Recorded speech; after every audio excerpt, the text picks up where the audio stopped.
Peut-on être libre en 2024 sans religion? Que pensez-vous de la théorie qui dit que l'âme n'existe pas dans le corps, que c'est le corps qui existe dans l'âme, que l'âme est l'univers et que nous sommes donc tous l'univers? Tuto, qu'est-ce qui fait que la croyance c'est importante? Et à la fin de ce tuto, peu importe votre archétype de personnalité, peu importe comment vous êtes, vous serez persuadé qu'il faut croire en quelque chose. Détachez-vous du mode de pensée qu'on considérera solipsiste, quoi, qui consiste à penser que notre propre perception du monde est en réalité égale au monde, ce qui en PNL se traduirait par penser que la carte est le territoire. Aucun sens. Les gens, plutôt que mettre leur foi dans une chose unique qui est la religion de base du territoire en question, c'est quelque chose de solide qui est là depuis 3000 ans, on peut y croire pleinement. Alors que quand on veut croire au satanisme, dans la science, n'importe quel autre type de religion qui n'est pas présente depuis longtemps, c'est-à-dire qui a été structurée par les gardiens avec des règles, c'est qu'en fait cette foi elle n'est pas totale. Bonjour chers auditeurs, bonjour chères auditrices et bienvenue dans ce podcast, le podcast Sapientia. L'épisode du jour parlera de la religion. Peut-on être libre en 2024 sans religion?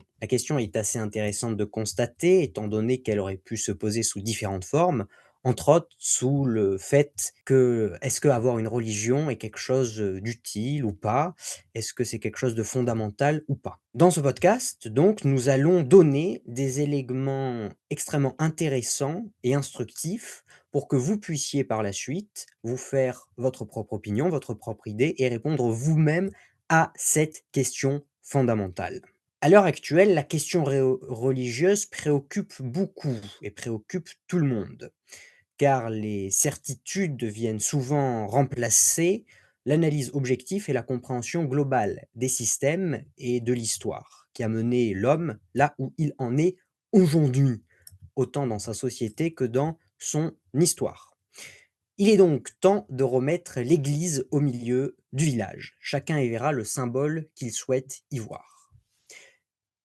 Yann, dans un premier temps, Yann, de manière générale d'ailleurs, nous expliquera l'influence qu'a votre archétype de personnalité, donc l'enchaînement de vos 8 fonctions cognitives, sur vos appétences naturelles et sur vos pulsions, vous menant à avoir une certaine sensibilité ou pas à la chose religieuse, spirituelle ou métaphysique.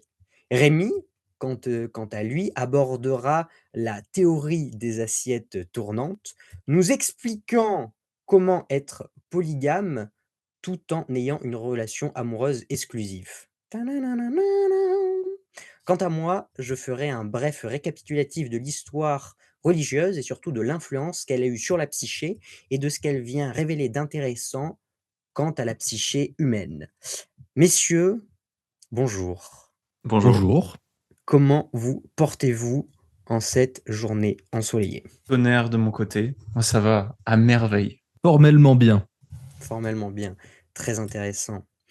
Est-ce que, Rémi, tu pourrais te présenter, s'il te plaît, pour les auditeurs et les auditrices qui n'ont pas encore la chance de te connaître?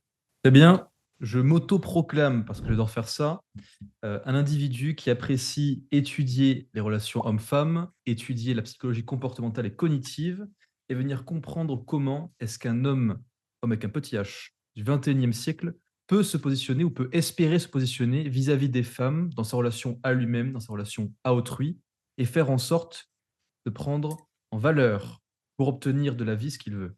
Très intéressant. Merci Rémi. On peut également te retrouver sur ta chaîne YouTube, Rémi Expat Charmant. Yann, est-ce que tu peux te présenter, s'il te plaît, et nous dire avec allégresse ce que tu fais? Bien sûr Romain, moi je m'appelle Yann Zamil, j'ai une chaîne YouTube sur la psychologie et c'est une psychologie particulière qu'on appelle la psychologie analytique jungienne. Donc au programme analyse du cerveau, destruction du cerveau, analyse de personnalité. Voilà, analyse dans tous les sens, que ce soit votre personnalité ou celle des autres, pour faire en sorte que vous soyez plus heureux, vous gagnez plus d'argent, vous vous sentiez mieux avec vous-même. Voilà, que des points positifs. Bien sûr, avec plaisir. Je rajouterai juste que le modèle que Yann utilise n'est pour le moment pas arrivé en France, qu'il y a très, très peu de personnes qui l'utilisent et qu'il y a pour l'instant un monopole de la connaissance, et de la compétence à ce niveau de subtilité et de compréhension de la chose. De manière générale, comment gagner 30 ans Ouais, comment, gagner 30 ans d'avance dans sa vie grâce à Yann et comment ne pas foirer toutes ses relations grâce à Rémi en étant un homme épanoui qui se maîtrise. Quant à moi, c'est Romain, je lis des livres, grâce à ça, j'ai une très grande compréhension du monde, mais surtout une très grande arrogance qui me fait arriver sur mon cheval blanc pour donner des claquades aux gens qui pensent savoir mais qui ne savent pas. Et j'ai une chaîne YouTube, vous pouvez me retrouver. Maintenant que les présentations sont faites, je vous propose, si vous si vous êtes OK avec ça, que nous puissions commencer notre podcast qui traitera du sujet de la religion. Seulement avant ça, tu peux descendre ton cheval bucéphale, on est bon. Très bien, faisons comme ça. Bien.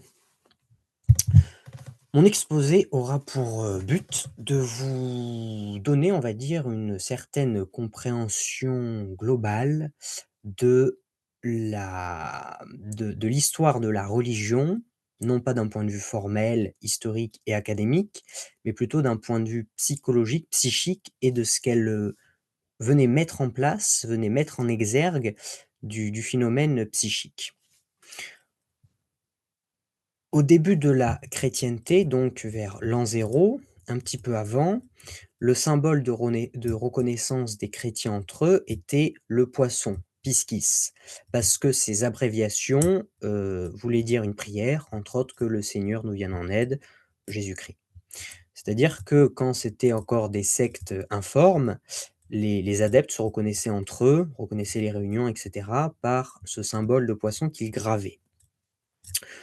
En parallèle de ça, du dogme, religieux chrétien qui prenait de l'importance au fil des âges, au fil des siècles, il y avait une volonté de l'homme de comprendre son monde.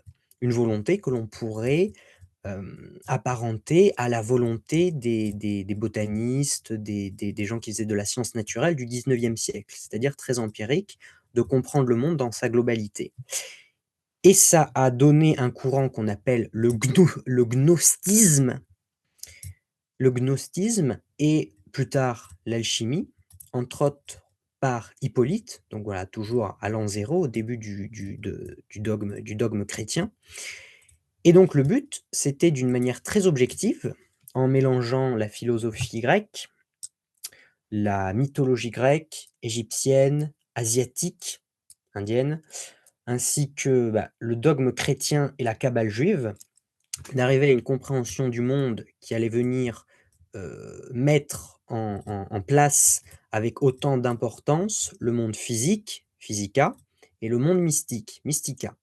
C'est-à-dire qu'à cette époque-là, l'homme avait conscience de sa place dans le monde physique, du fait qu'il ne connaissait pas tout des choses naturelles, que l'on pourrait appeler science aujourd'hui, ainsi que du monde mystique, c'est-à-dire spirituel et de manière plus globale, psychique, donc les influences inconscientes et conscientes qui font de l'homme l'homme et qui lui font voir le monde tel qu'il est. Donc c'est-à-dire qu'il y a 2000 ans, c'était les 2 grands courants de pensée. Chemin faisant, l'histoire avançant, l'un aura pris le pas sur l'autre, c'est-à-dire donc la religion. De manière générale, il manquera par la suite la foi à la science, à partir du XVIIIe siècle, avec les Lumières, et il manquera l'expérimentation à la religion, la faisant se borner au dogme seul. Donc on va voir au fur et à mesure de l'histoire une évolution entre le dogme, la religion, ce qu'elle va apporter aux gens sur le plan psychique, mais ce qu'elle ne va pas pouvoir apporter d'un point de vue de la compréhension globale du monde. Et en parallèle, sous la forme que l'on appelle l'alchimie, donc la materia alchimia, qui est qui émane de ce courant gnostique de l'an 0, cette volonté d'être objectif et de comprendre autant le monde physique que le monde mystique. C'est-à-dire qu'au fur et à mesure des époques, jusqu'au XVe siècle avec Kepler, qui est le père et le fondateur de l'astronomie actuelle, moderne, dont les travaux vont influencer, Newton. Newton d'ailleurs qui se, considérait comme un alchimiste. Donc le travail des alchimistes au fur et à mesure des époques, en comprenant ce qu'ils avaient sous les yeux et en essayant d'expliquer, était bien davantage de comprendre les symboles et les projections que la psyché pouvait avoir, bien qu'à l'époque, il n'y avait pas toute cette compréhension de l'inconscient, mais il se posait des questions, que d'avoir une religion globale, une philosophie globale capable de tout exprimer, de tout expliquer.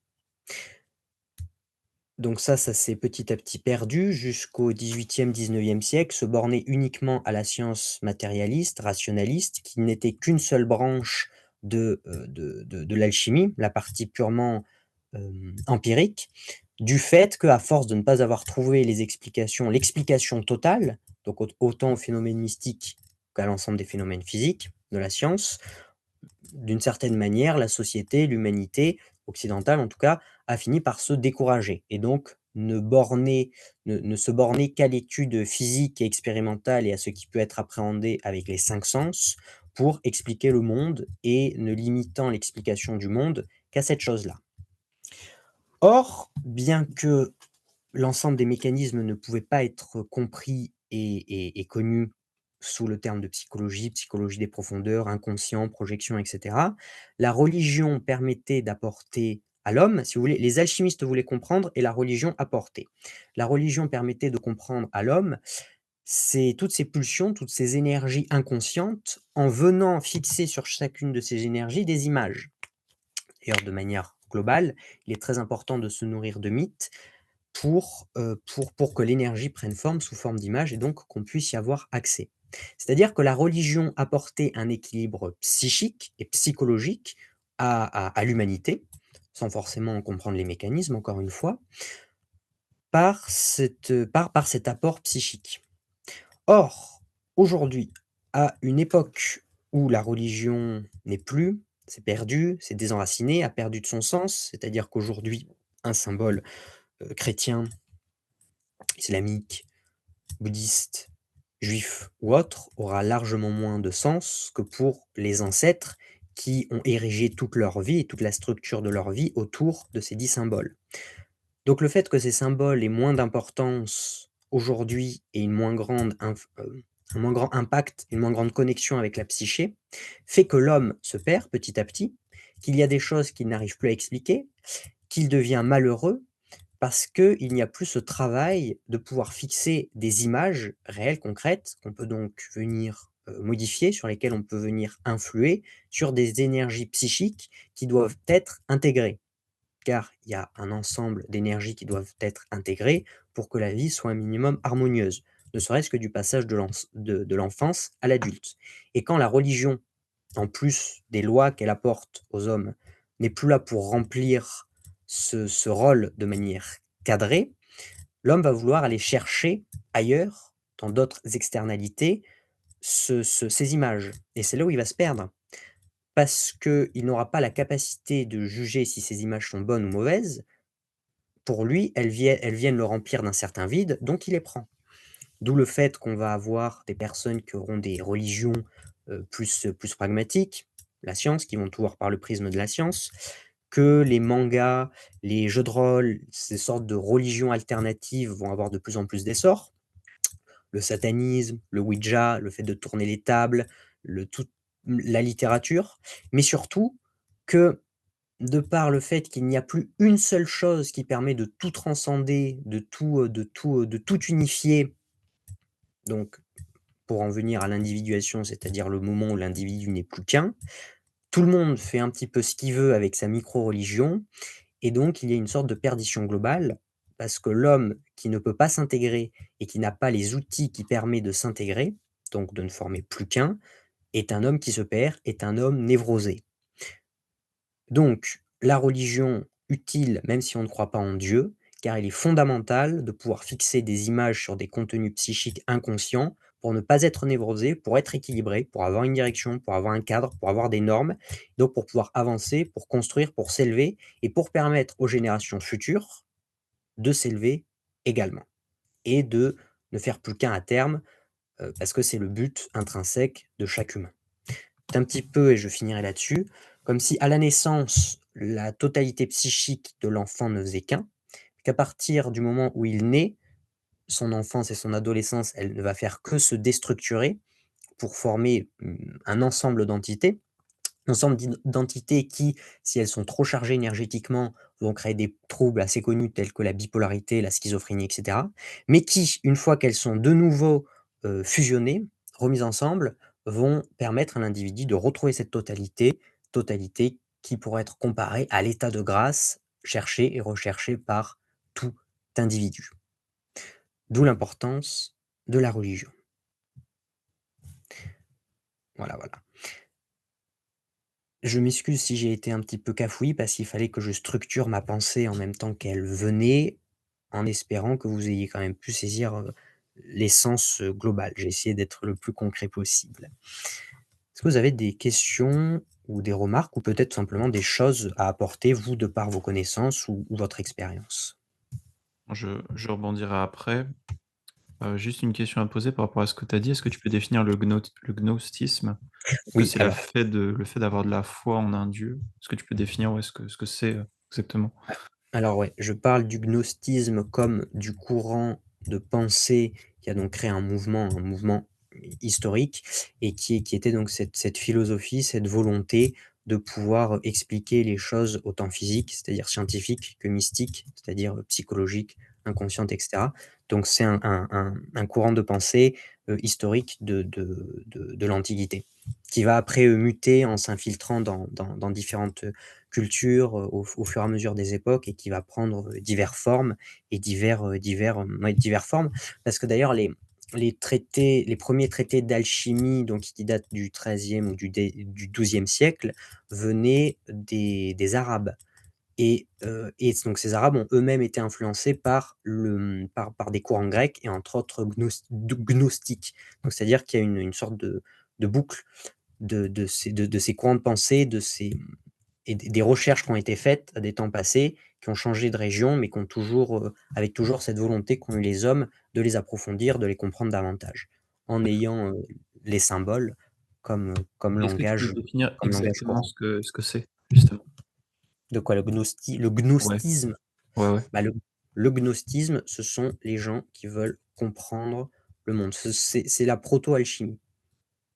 OK. Donc c'est-à-dire des personnes qui veulent comprendre les mécanismes inconscients et parce qu'ils les voient et par empirisme.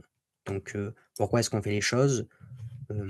Quelles sont les énergies, quelles sont les pulsions? Quelle est cette force mystérieuse qui nous pousse à agir, qui pousse les hommes à être différents? C'est simplement des gens qui se sont dit, quelle est la, quelle est la quelle est la source de tout ça? OK. OK. J'ai une question, je pense qui est déjà challengeante, qui m'est venue naturellement. Comment est-ce que tu viendrais expliquer, je dirais, la pertinence des religions pour la majorité des personnes? Donc religion étant une voie qui est une voie, cadrée de la spiritualité, qui vient imposer un set de règles à respecter pour venir faciliter l'expansion du champ de conscience des personnes qui en font partie, versus, par exemple, la pratique de l'alchimie ou la compréhension du monde mystique que tu as nommé donc, renommé Mystica, qui dont pour le coup, là, cette discipline va être beaucoup plus flexible, ouverte, avec beaucoup moins de règles, à suivre, mais plus de règles à comprendre, de principes, qui vont venir définir la compréhension justement de Mystica. Comment est-ce que tu vas venir différencier les 2 et comment est-ce que tu recommanderais à différents types de personnes de s'impliquer soit dans l'un, soit dans l'autre, dans les 2? Voilà. C'est très, très intéressant comme question. En fait, ça représente 2 aspects qui sont dans l'homme avec un grand H, donc les hommes et les femmes, qu'on a tous.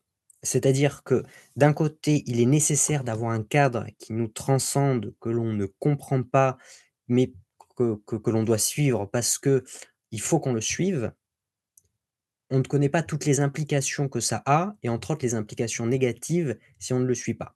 Par exemple, on va pas commencer à jouer avec du nucléaire si on n'a pas conscience de toutes les implications négatives que ça peut avoir. On va commencer à jouer avec du bicarbonate de soude et du vinaigre, c'est le niveau 1. C'est-à-dire que la religion va apporter ce cadre qui, même si il n'est pas compris par l'homme, même si le pourquoi n'est pas compris par l'homme, l'homme sait qu'il est nécessaire pour s'expandre, pour devenir meilleur. Basiquement, basiquement, j'aime pas ce mot. Fondamentalement, ne pas tuer, ne pas violer, ne pas voler, et cetera. C'est-à-dire un ensemble de règles, de normes qui permettent de mieux vivre en communauté, pour faire très simple. Et d'un autre côté, sans renier ces règles, sans ne plus vouloir les appliquer, le fait de vouloir les comprendre et de comprendre toutes les implications que ça va avoir. Donc ça va être le côté alchimiste, c'est-à-dire le côté scientifique. C'est un travail colossal, d'où le fait qu'il est extrêmement important, d'un autre côté, de rester dans la voie, parce qu'on ne peut pas l'expliquer en une fois, on ne peut pas l'expliquer en une génération. Et si on devait attendre de pouvoir l'expliquer pour la suivre, ça serait catastrophique, parce qu'on ne pourrait pas construire suffisamment de technologies et accumuler suffisamment de connaissances au fur et à mesure des générations pour pouvoir expliquer le phénomène.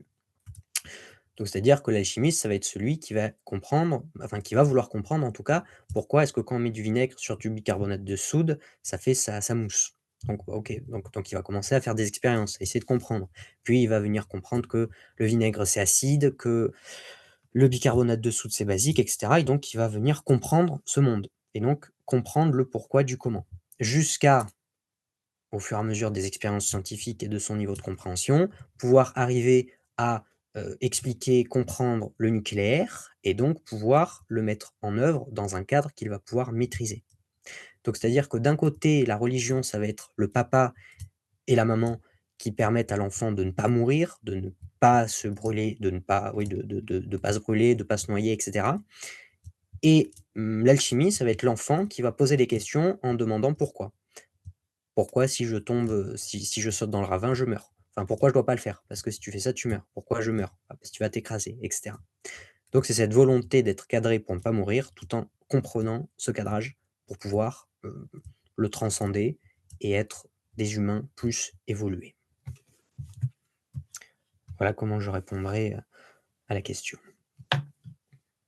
Donc tu estimerais que le cadre de la religion est un cadre obligatoire, la religion en elle-même, euh, même pour un individu qui va se mettre en quête de compréhension du monde, physique comme mystique, simplement pour pouvoir, je dirais, aller dans la bonne direction et être sûr de dans la bonne direction.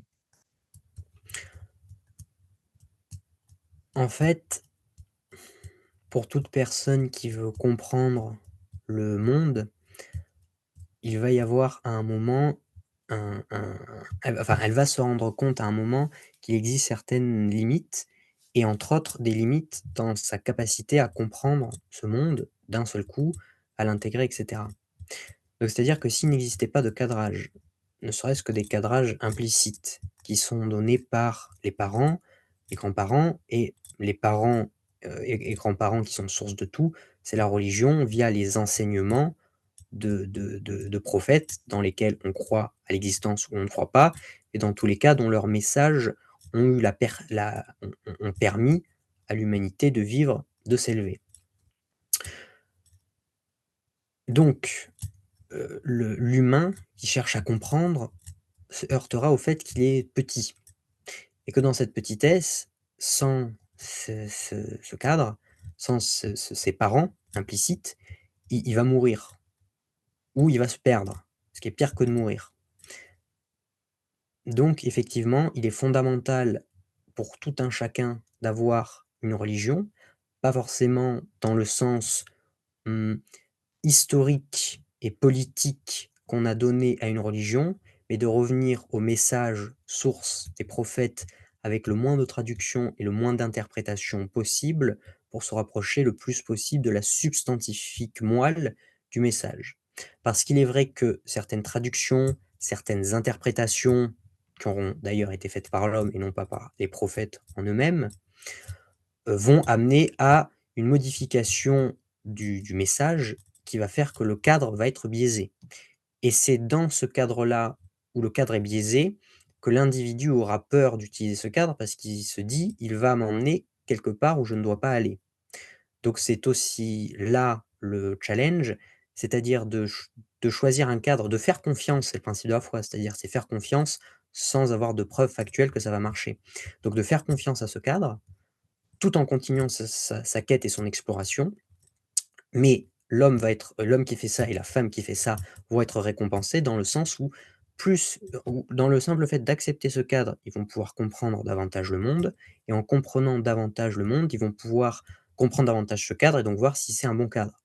Pour pouvoir, au fur et à mesure, l'affûter, l'affiner, parce que dans tous les cas, le cadre ultime, donc le message le plus pur, il se trouve en soi et donc le message extérieur ne viendra que rentrer en résonance avec le message intérieur et au fur et à mesure de notre compréhension, on viendra affiner ce message et donc avoir un cadre qui sera toujours plus juste.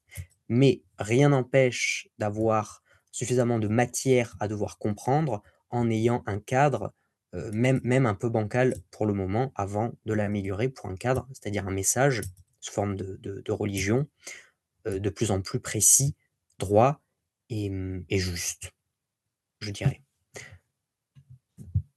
Je finirai la chose là-dessus pour donner un exemple très concret.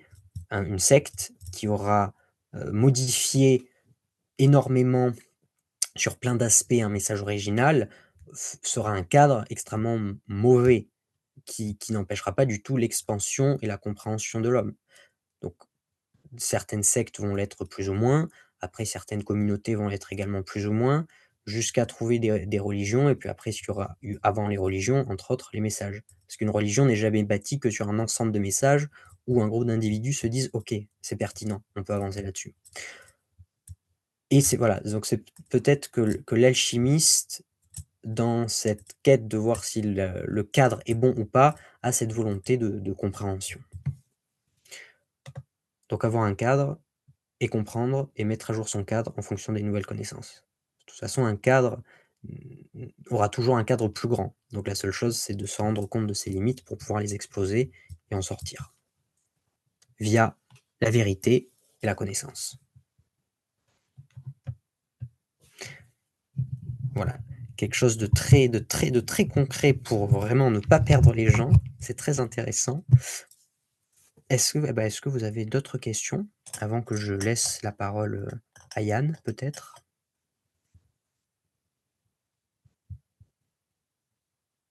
Non, tout est bon? J'ai un point à Ouais, soulever, vas-y, vas-y. un point, je dirais, peut-être controversé. Tu parlais de la pureté du message Mmh. comme catalyseur de compréhension de est-ce qu'on se situe au bon endroit concrètement. Mmh. Euh, Comment est-ce que tu réagis à ça? Donc, par exemple, si on place la compréhension du fait que chez les chrétiens, il y a donc un nombre conséquent, non négligeable de castes, de sectes différentes, on va pouvoir appeler ça des sectes différentes, avec aucun texte original de la Bible, Ancien Testament, Nouveau Testament. Et comment est-ce que se positionnerait donc cette compréhension du cadre et d'un cadre qui serait le plus pur et originel possible par rapport à une religion comme l'islam, dont on sait que le message a été inchangé depuis sa transmission par le prophète? Ça, c'est extrêmement intéressant et c'est là qu'on en vient à presque au cœur du sujet.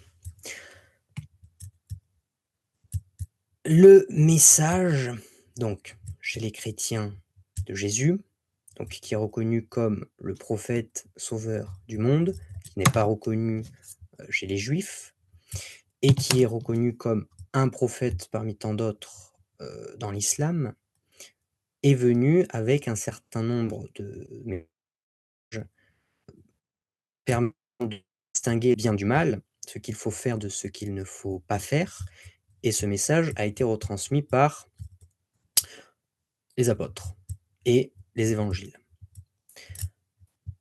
Maintenant, sur ces textes qui ont subi plusieurs traductions, il y a eu au fur et à mesure des interventions humaines.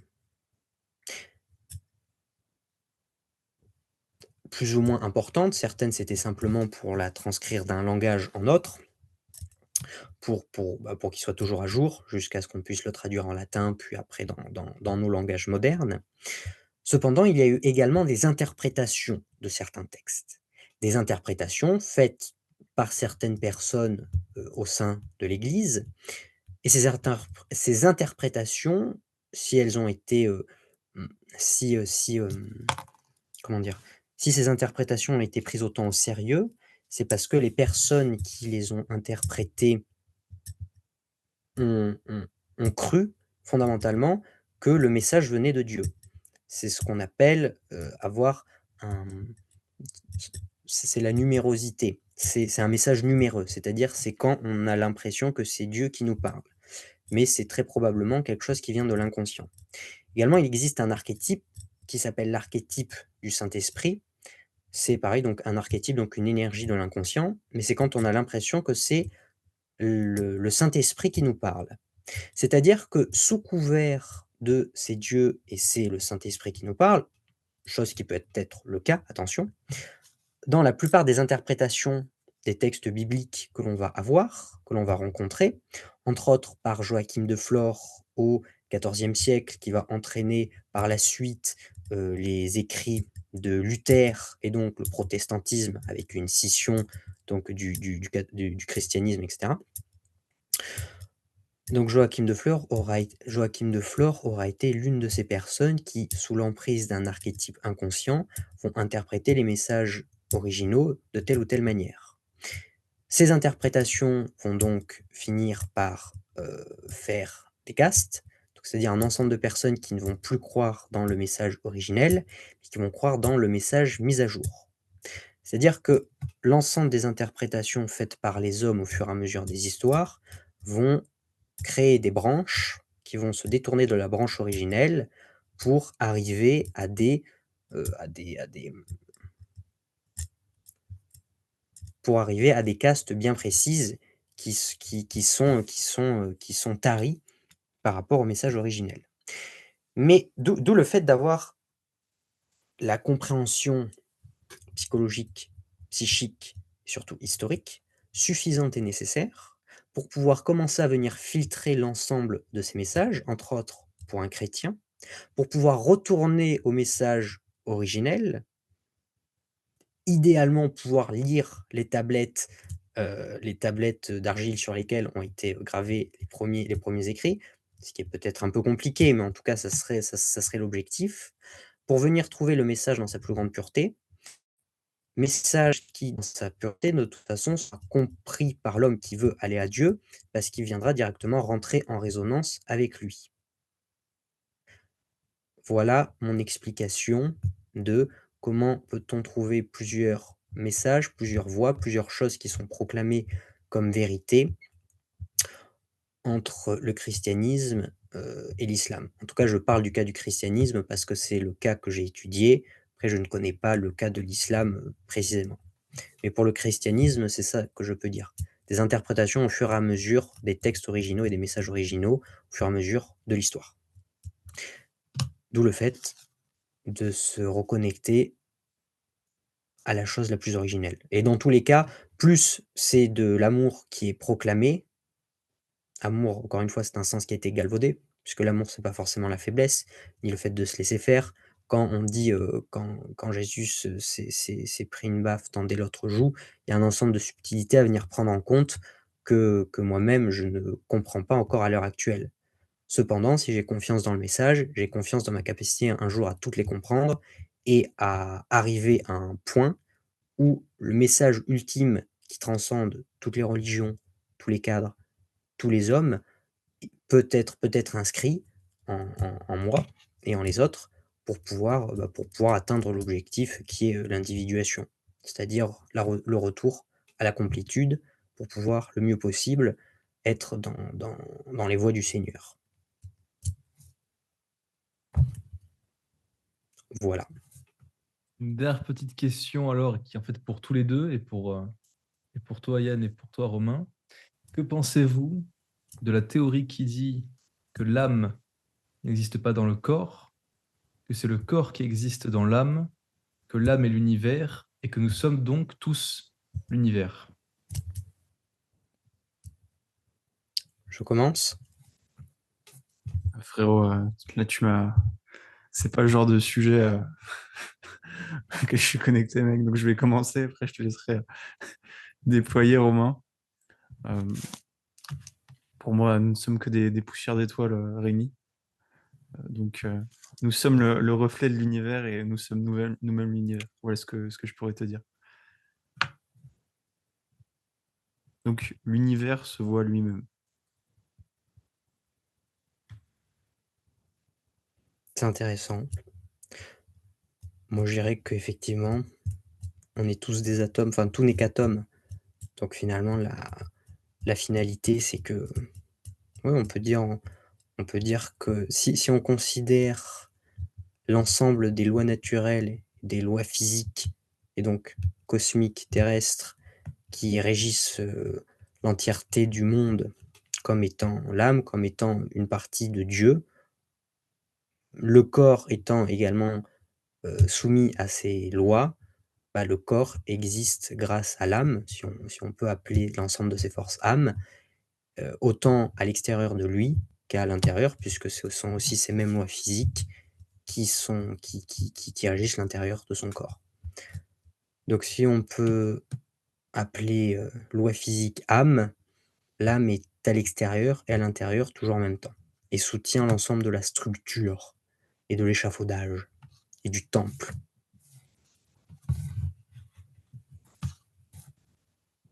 Intéressant. Très bien. J'entends. J'ai plus de questions. Tout est bon. Ok. Ok. Bah, du coup, Yann, si tu veux aborder le sujet des archétypes de personnalité et en quoi est-ce que cela influe sur la tendance à avoir une religion ou non. Bien sûr. Donc après ce voyage dans le monde du spirituel, du métaphysique et des questions bizarres dont je comprends la moitié des choses, passons sur un tuto. Tuto, qu'est-ce qui fait que la croyance c'est importante? Et à la fin de ce tuto, peu importe votre archétype de personnalité, peu importe comment vous êtes, vous serez persuadé qu'il faut croire en quelque chose. C'est parti. Donc premièrement, alors je ne vais pas redéfinir les archétypes de personnalité, mais je vais définir quelque chose qui s'appelle les fonctions cognitives, notamment 3 fonctions cognitives. Donc pour rappel, dans votre psyché, vous avez tous différentes fonctions cognitives qui correspondent à la rationalité, la capacité à être logique, la capacité à ressentir vos émotions, à percevoir les choses, les intentions des autres, la discipline, l'organisation, la mémoire long terme, la mémoire court terme, maîtriser des choses. Donc ça dépend de vos fonctions cognitives, comment est fait votre cerveau. En ce qui concerne le monde du religieux, du métaphysique, du spirituel, on a 3 fonctions cognitives qui sont importantes. Là, on va s'intéresser à particulièrement une fonction cognitive, mais je vais quand même vous nommer les 3. Voilà, pour votre culture générale, je vous éduque de rien, de rien. Donc, première fonction cognitive, la fonction SI. La fonction SI, c'est la capacité à ressentir la foi, c'est votre conscience sur votre propre interne, c'est-à-dire vos sensations physiques, comment vous vous sentez, vos organes internes. Tout ça, c'est du SI et c'est ce qui correspond à la foi et c'est pour ça que la foi, en général, on dit, que ça vient du cœur. Ça vient pas voilà, la foi, c'est pas un truc logique comme ça que je me suis mis dans la tête, une déduction logique, même si ça peut être le cas. Non, en général, ça vient du cœur, on le ressent. Ça, c'est la foi. Donc ça correspond à la fonction SI qui correspond à la mémoire long terme, l'organisation. Qu'est-ce qui fait que je parle de cette fonction cognitive? C'est que cette fonction est assez importante parce que c'est la fonction la plus représentée sur terre. Les gardiens qui sont quand même 40 de la population, c'est-à-dire des gens orientés sur le passé, qui sont organisés, qui sont traditionnalistes, ont cette fonction en première ou deuxième fonction cognitive. C'est-à-dire que tous les gardiens, de base, ont une propension à la croyance. Et cette fonction cognitive, elle est présente chez 40% de la population. C'est-à-dire qu'en fait, elle structure la société. Parce que c'est les gardiens qui structurent la société. C'est-à-dire que les sociétés qu'on a aujourd'hui ont été structurées par les gardiens sur des milliers et des milliers d'années. Parce qu'en fait, cette fonction cognitive est la plus présente. Donc c'est quelque chose à pas négliger. Donc ça, premièrement, c'est SI. Ensuite, on a des fonctions un peu plus rares, qui correspondent un peu plus au domaine du métaphysique. Donc on a le FI, qui est présente chez beaucoup moins de monde, notamment chez les gardiens, notamment chez les artisans et les idéalistes. Donc le FI, c'est comment je me sens émotionnellement, la connexion à la nature, la culture, toutes ces choses-là. Et enfin, une fonction encore plus rare, le NE, qui est le domaine du métaphysique, de l'intuition, de l'énergétique. Donc, si vous êtes quelqu'un qui me regardez, vous avez forcément ces fonctions cognitives parmi vous, dans votre psyché. Donc, soit elles sont tout en haut, donc vous avez soit un SI, soit un NE, soit un FI, soit comme certaines personnes ici, dans vos 4 premières fonctions cognitives, vous n'avez pas ces fonctions cognitives SE, SI, NE et FI, et vous les développez au fil du temps. Normalement, vous avez les 8, vous avez les 3 dans votre cerveau. Donc ça, c'est vraiment au niveau de la base. La fonction SI, qui est la fonction ici qui nous intéresse, correspond à la croyance. La croyance dans la religion, un dieu, quelque chose, donc n'importe quel type de religion. Et suivant le placement de cette fonction dans votre cerveau, soit vous allez être potentiellement un ISTJ, un ISFJ qui a une fonction SI en héros, donc vous allez croire euh, dans une religion très tôt. Donc, si vous êtes en France au 19e siècle, vous allez devenir chrétien. Si vous êtes au Moyen-Orient, vous allez croire en l'islam. Donc, en fait, votre fonction cognitive SI va s'adapter à l'environnement et naturellement, et on a eu des cas comme ça, où naturellement des ISTJ, des ISFJ vont se mettre à prier alors que personne ne leur a appris. Pourquoi? Parce qu'ils ont un SI héros, leur fonction SI est en fait ultra développée au niveau de leur ego, et naturellement, ils vont se mettre à prier. Donc ça, c'est pour les SI très puissants. Et si vous avez un SI faible, notamment un SI inconnu, un SI démon, un SI critique, vous allez être très critique vis-à-vis de la foi, des croyances. Et le challenge, c'est que vous allez en fait rejeter ces choses-là. Le problème par rapport à aujourd'hui, c'est que vous avez cette fonction cognitive, donc la fonction SI, et que en fait cette croyance que donc là qui vient à cause de la culture et le changement culturel qu'on a, Romain, dont tu as parlé, donc le fait que la science prenne vraiment une place extrêmement importante dans la société, la société dans laquelle on vit actuellement, où il y a une dégradation au niveau des valeurs. En fait, les gens, plutôt que mettre leur foi dans une chose unique qui est la religion de base du territoire en question, vont mettre leur foi dans plein de différentes choses, comme tu as donné l'exemple. Donc ça peut être des trucs pas très cool comme le satanisme, donc pas très amusant, ou des choses plus subtiles comme la science, tu parlais du roleplay, n'importe quel type de foi. Et là où je veux en venir, c'est que en fait cette foi, l'avantage d'une religion, en fait, c'est que l'avantage de croire dans la religion chrétienne, en l'islam, au judaïsme, c'est qu'en fait, c'est quelque chose de solide, qui est là depuis 3000 ans, on peut y croire pleinement. Alors que quand on veut croire au satanisme, dans la science, n'importe quel autre type de religion qui n'est pas présente depuis longtemps, c'est-à-dire qui a été structurée par les gardiens avec des règles, c'est qu'en fait, cette foi, elle n'est pas totale. Ou elle n'est pas encore pire, elle n'est pas totalement avouée. Et le problème de ça, c'est que si vous n'avez pas une foi dans quelque chose qui n'est pas totalement avoué, en fait, cette fonction cognitive SI, c'est comme si vous la rejetez, en fait. C'est comme si vous rejetiez une partie de vous-même.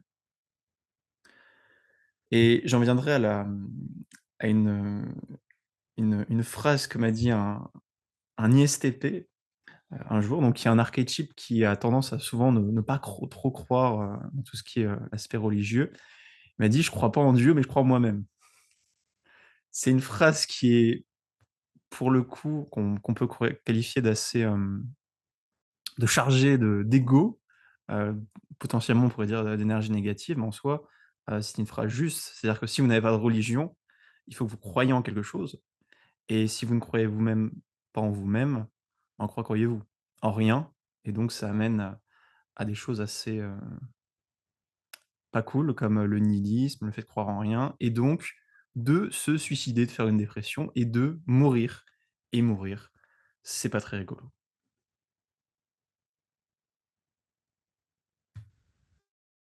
Question. Oui.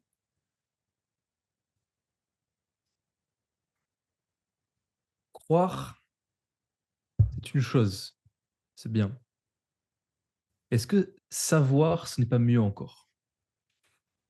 Parce que, et je citerai un charmant ami, que j'aurais bien aimé, dont j'aurais bien aimé être l'ami, qui est Carl Jung, à la question croyez-vous en Dieu?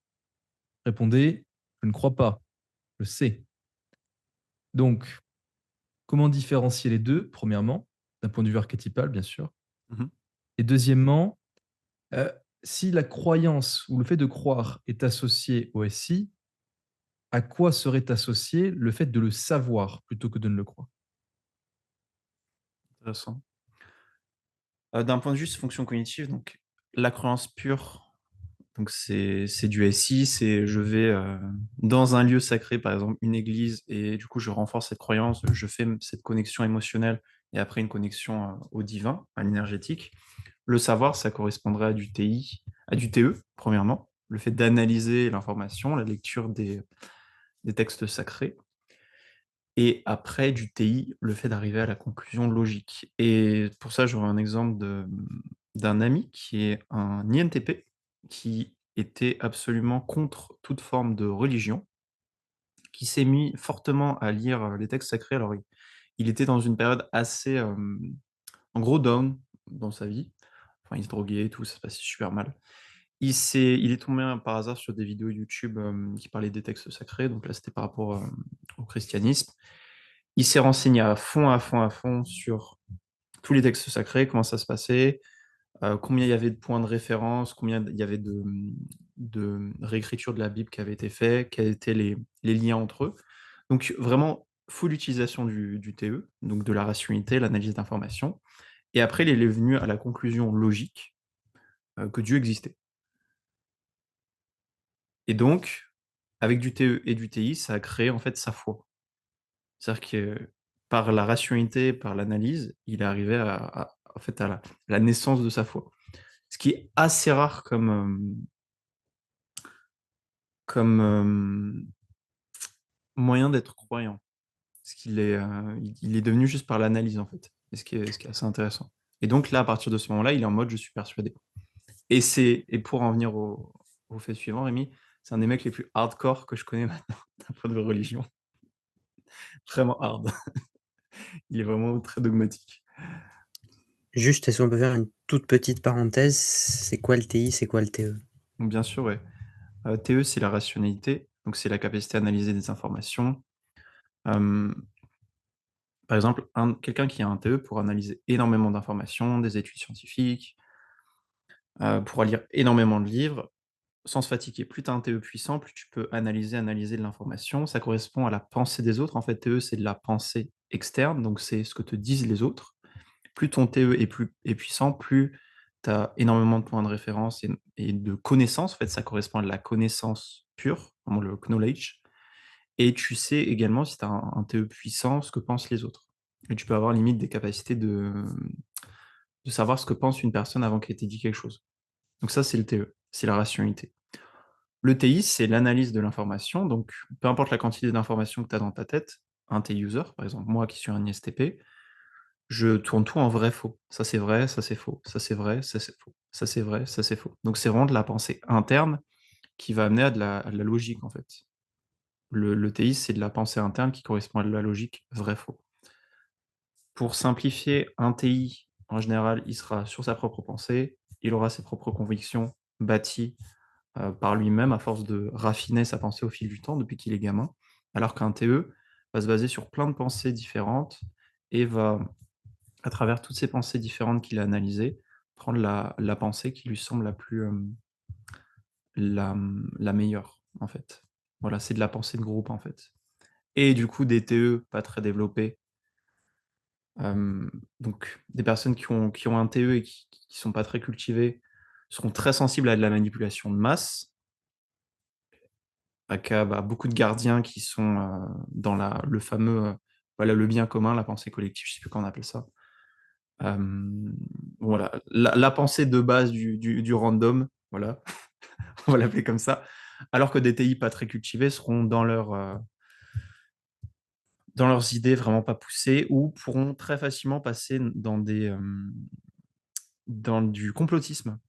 en mode ils ont vu telle théorie, bam, ah ouais, théorie du complot, c'est sûr, on est manipulé. Et donc devenir très très très étroit au niveau de leur pensée.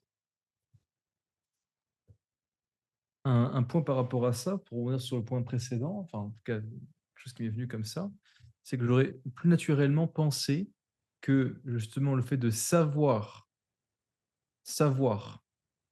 le divin, plutôt que d'y croire, de croire au divin, j'aurais plutôt associé ça, enfin intuitivement, je dirais à la fonction NE associée au métaphysique, et la capacité justement à être connecté à ce métaphysique.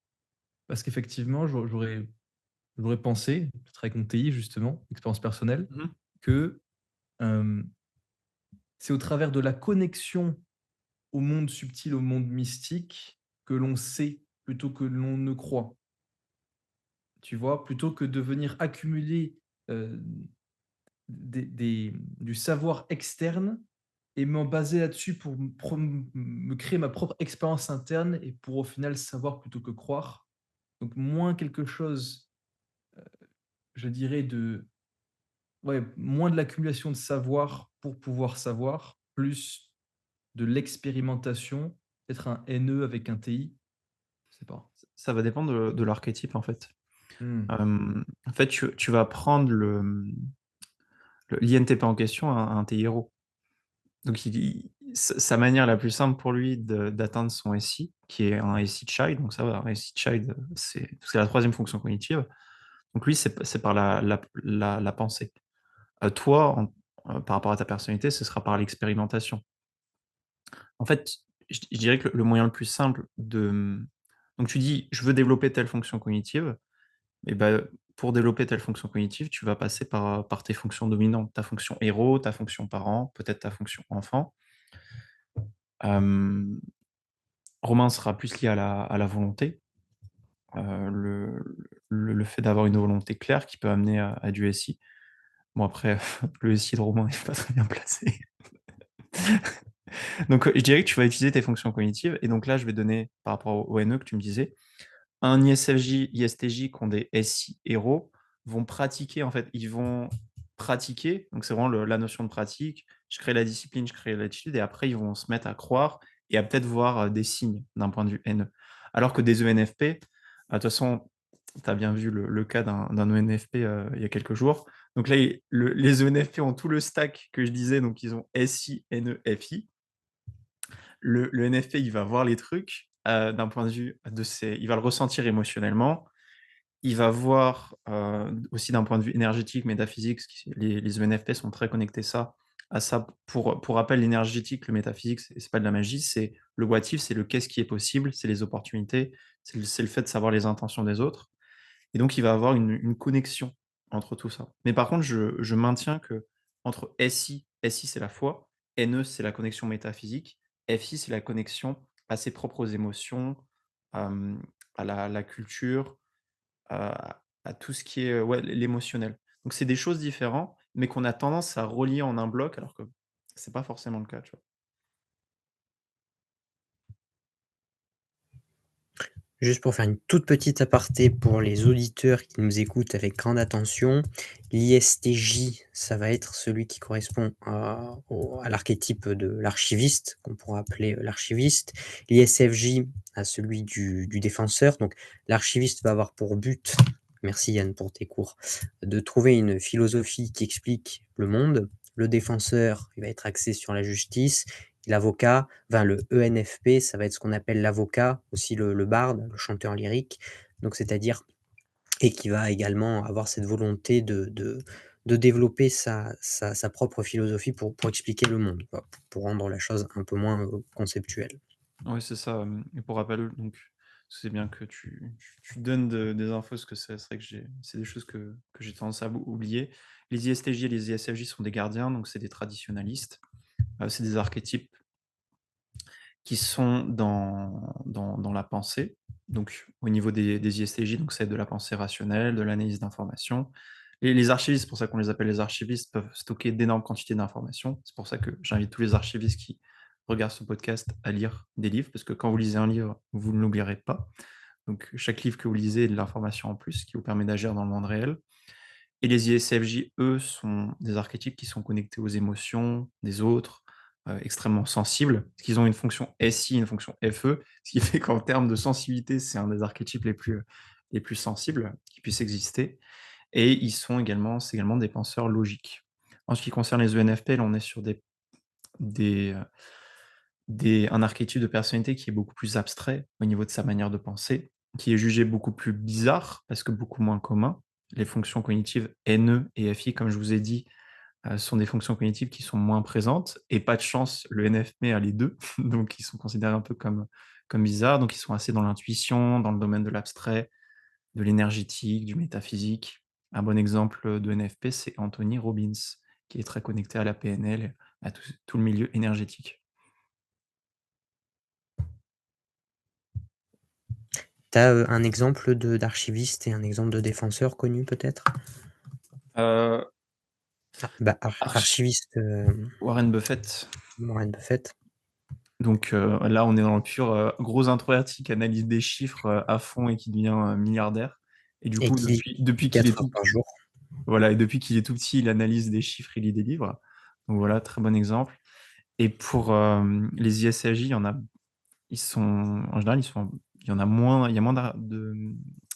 d'ISFJ DSFJ connu. connus, mais je peux te donner l'exemple de voilà, un très bon exemple, Mère Teresa est une ISFJ. OK, trop bien. J'avais juste une question, moi, donc par rapport à ce que tu disais, donc heu, l'influence des fonctions cognitives sur la capacité de croire ou non.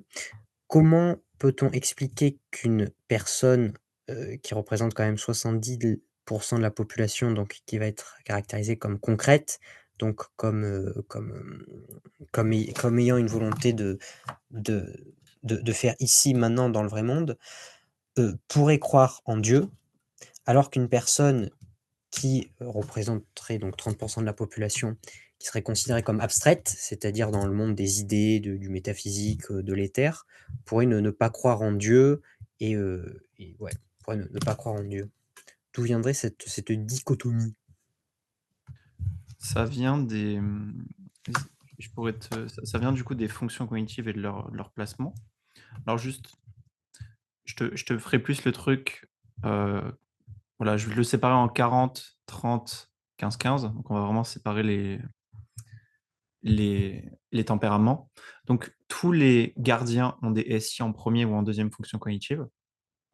Le SI, c'est la foi pure, donc ils peuvent être croyants et en fait, ils vont juste cultiver leur foi au fur et à mesure, écouter les règles, parce que SI, c'est écouter, c'est j'écoute les règles aussi. C'est pour ça qu'il y a tellement de règles, en fait, dans les régions, parce qu'en fait, tout ce qui est le SI, donc qui correspond à 40 de la population, c'est ce qui est lié aux règles, à la foi et donc c'est pour ça qu'il y a autant de règles, en fait, dans les religions. Donc je te dirais que ces gens-là sont plus dans le concret. Ils auront leur foi interne, mais ils seront plus dans le concret. Les artisans, bon, là, c'est un peu les mecs où ils s'en foutent un peu de la religion. Tout ce qui est les artisans, voilà, l'aspect religieux est beaucoup moins poussé de base chez eux, donc c'est quelque chose qu'ils vont développer au fil du temps parce qu'ils ont pas de SI. Bah, Hem, pas pas tant que ça, quand tu prends un amuseur ou un virtuose, il aura quand même une plus grande propension à avoir une religion, croire en Dieu que pour le coup un guerrier ou un ah oui, spécialiste. totalement, c'est pour ça que je voulais te préciser. Donc ce que je disais SI, NEFI, les artisans n'en ont pas, sauf les amuseurs et les virtuoses qui sont connectés au FI. Hem L'avantage d'avoir un FI, c'est que quand tu es connecté au FI, tu peux avoir des propensions à te connecter à ton émotionnel, ton interne et donc aussi à la métaphysique. Alors que les guerriers, les spécialistes, en connaissant et en étant un moi-même, on a plus de difficultés à se connecter à la métaphysique de base, jusqu'au point où on se rend compte que c'est utile et on se dit: «Ah ouais, c'est vachement utile la métaphysique, donc coup je vais m'y connecter». Ça, c'est pour les artisans. En ce qui concerne les intellectuels, là, on est sur des penseurs qui sont, abstraits, donc on a une propension à la métaphysique. Ce qui concerne les ENTJ et les INTJ, on a du FI, donc ils sont connectés à leurs émotions, donc là, c'est cool, on a une petite propension à la métaphysique et quand je dis métaphysique, du coup, je suis plus dans le domaine de la foi, je suis plus dans le domaine spirituel. Donc vraiment l'aspect spirituel, l'énergétique, les chamans, trans, on est plus sur ce genre de truc. En ce qui concerne les ENTP, les INTP, on sera plus sur de la foi, je dirais, parce qu'on a du SI et du NE. Et pour les idéalistes, les avocats et les, avocats et guérisseurs, donc INFP ou ENFP, on sera sur les 2 parce que là, ils ont l'ensemble des fonctions cognitives.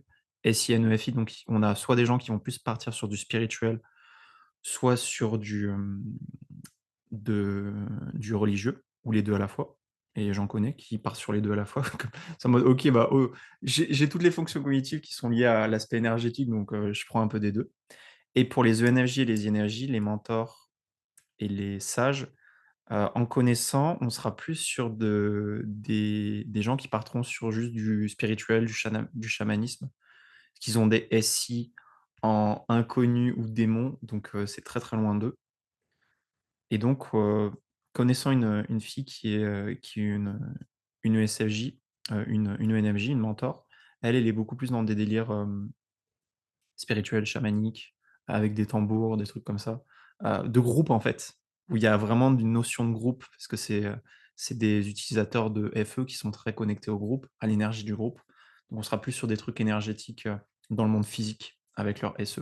Donc ça va vraiment dépendre de la personnalité et du coup, vraiment pour simplifier, je ferai 2 notions. Il y a le domaine de du reli la religion pure, on va dire classique avec les règles et le domaine du spirituel un peu plus libre qui mène à des courants comme, le hippie. Non, c'est pas le hippie, ce que faisait Bob Marley, j'ai oublié ce que c'était. Et Rastafari. Les Rastafari, merci Rémi. Alors tous les gens qui kiffent les Rastafari vont me détester, donc ouais, Rastafari et tout ce qui est, on va dire, le domaine du connecté aux émotions et du métaphysique. Donc voilà, il y a 2 gros blocs, je verrai, qui sont séparés par SI et NEFI. Très intéressant. Merci beaucoup. Du coup, maintenant, Rémi, si tu veux bien élaborer le mystère des assiettes tournantes, car c'est une chose qui titille la curiosité. Je veux bien, mais je risque d'en froisser plus d'un. Donc, très bien. Décomposons cela de manière cohérente par rapport à ce qu'on a vu de la religion. Déjà, il faut comprendre qu'il y a une vision qui est très mainstream, qui a toujours été très mainstream jusqu'à il y a de ça quelques années, quelques décennies, on va dire. La vision, je parle des relations amoureuses, relations hommes-femmes, qui est simplement le fait que d'entretenir une relation unique, long terme, en fait, se marier jeune, faire des enfants rapidement. Pourquoi? Notamment parce que l'espérance de vie est faible. Ce qui implique quoi? Ce qui implique des obligations à l'égard de l'autre individu qui sont de faire en sorte non pas de s'exposer à la majorité des personnes pour pouvoir savoir ce que l'on n'aime pas, mais simplement trouver une personne qui nous accepte pour ensuite fonder une famille et faire des compromis. Bon, jusque-là, on pourrait se dire tout va bien.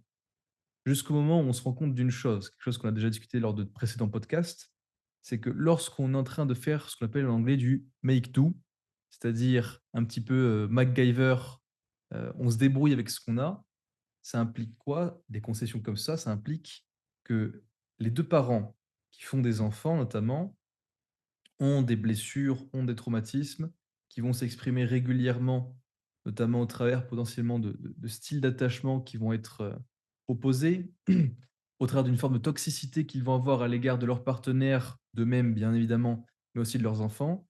Ce qui va créer dans les générations subséquentes des traumatismes, donc d'office, qui vont se perpétuer, qui font en sorte à terme, au bout de la chaîne là où on est à l'heure actuelle, que la majorité, l'écrasante majorité même des enfants se trouvent un petit peu perdus.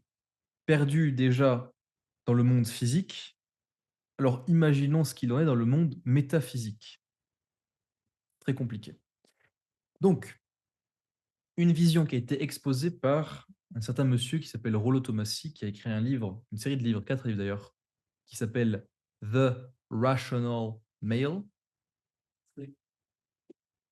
À nos chers spectateurs, ici, The Rational Male de Rollo Tomassi, un petit livre rouge, tel le livre des communistes, mais sans l'idéologie politique. Très intéressant, et qui parle justement de cette théorie des assiettes qui tournent, Spinning Plate Theory, qui consiste à quoi? Qui consiste à communiquer, interagir avec un certain nombre de personnes en même temps. Là, c'est une théorie qui est considérée du point de vue de l'homme, du masculin donc, qui va venir interagir avec plusieurs femmes différentes en Ah, même temps, en choisissant volontairement d'entretenir une relation qui sera aussi charnelle, ou donc pas, avec ces demoiselles. D'accord? Ça, c'est une des premières choses qui est expliquée dans cette théorie. Deuxième aspect, donc c'est la considération donc, de relations qu'on considérait non exclusives. Deuxièmement, qui seraient communiquées vis-à-vis de chacune des demoiselles concernées de manière implicite et non pas explicite. Sans quoi ça créerait de la friction, des problèmes et une baisse de l'estime de soi qui n'est déjà pas très haute à cause des réseaux sociaux, on l'a déjà vu. Donc, quel est l'intérêt de cette théorie, de cette tournante et donc de fait d'interagir avec différentes personnes en même temps? L'intérêt va être de venir approvisionner notre base de données pour faire en sorte de comprendre encore mieux le psyché du sexe opposé, pour faire en sorte aussi de savoir comment au mieux communiquer, interagir et entretenir une relation de confiance et de profondeur, notamment une relation intime avec ces personnes. Parce que la question qu'on peut se poser avec une vision donc de la relation amoureuse qui est une vision directement se plonger dans une relation long terme, c'est comment peut-on être capable d'entretenir une relation long terme avec une personne quand on n'a jamais été exposé au fondement du psyché de cette personne, donc du sexe opposé, premièrement. Et deuxièmement, comment est-ce qu'on peut savoir que cette personne va nous plaire et qu'on va être capable d'entretenir une relation qui va durer des dizaines d'années, des décennies, si jamais, encore une fois, on n'a jamais été exposé à différents types de femmes. Là, je parle de l'homme vers la femme. Pourquoi? Je vais le préciser, c'est très clair. C'est parce que l'homme, encore une fois, le masculin en tout cas, disons, va être à l'initiation, là où le féminin va être à la réponse, à la réaction.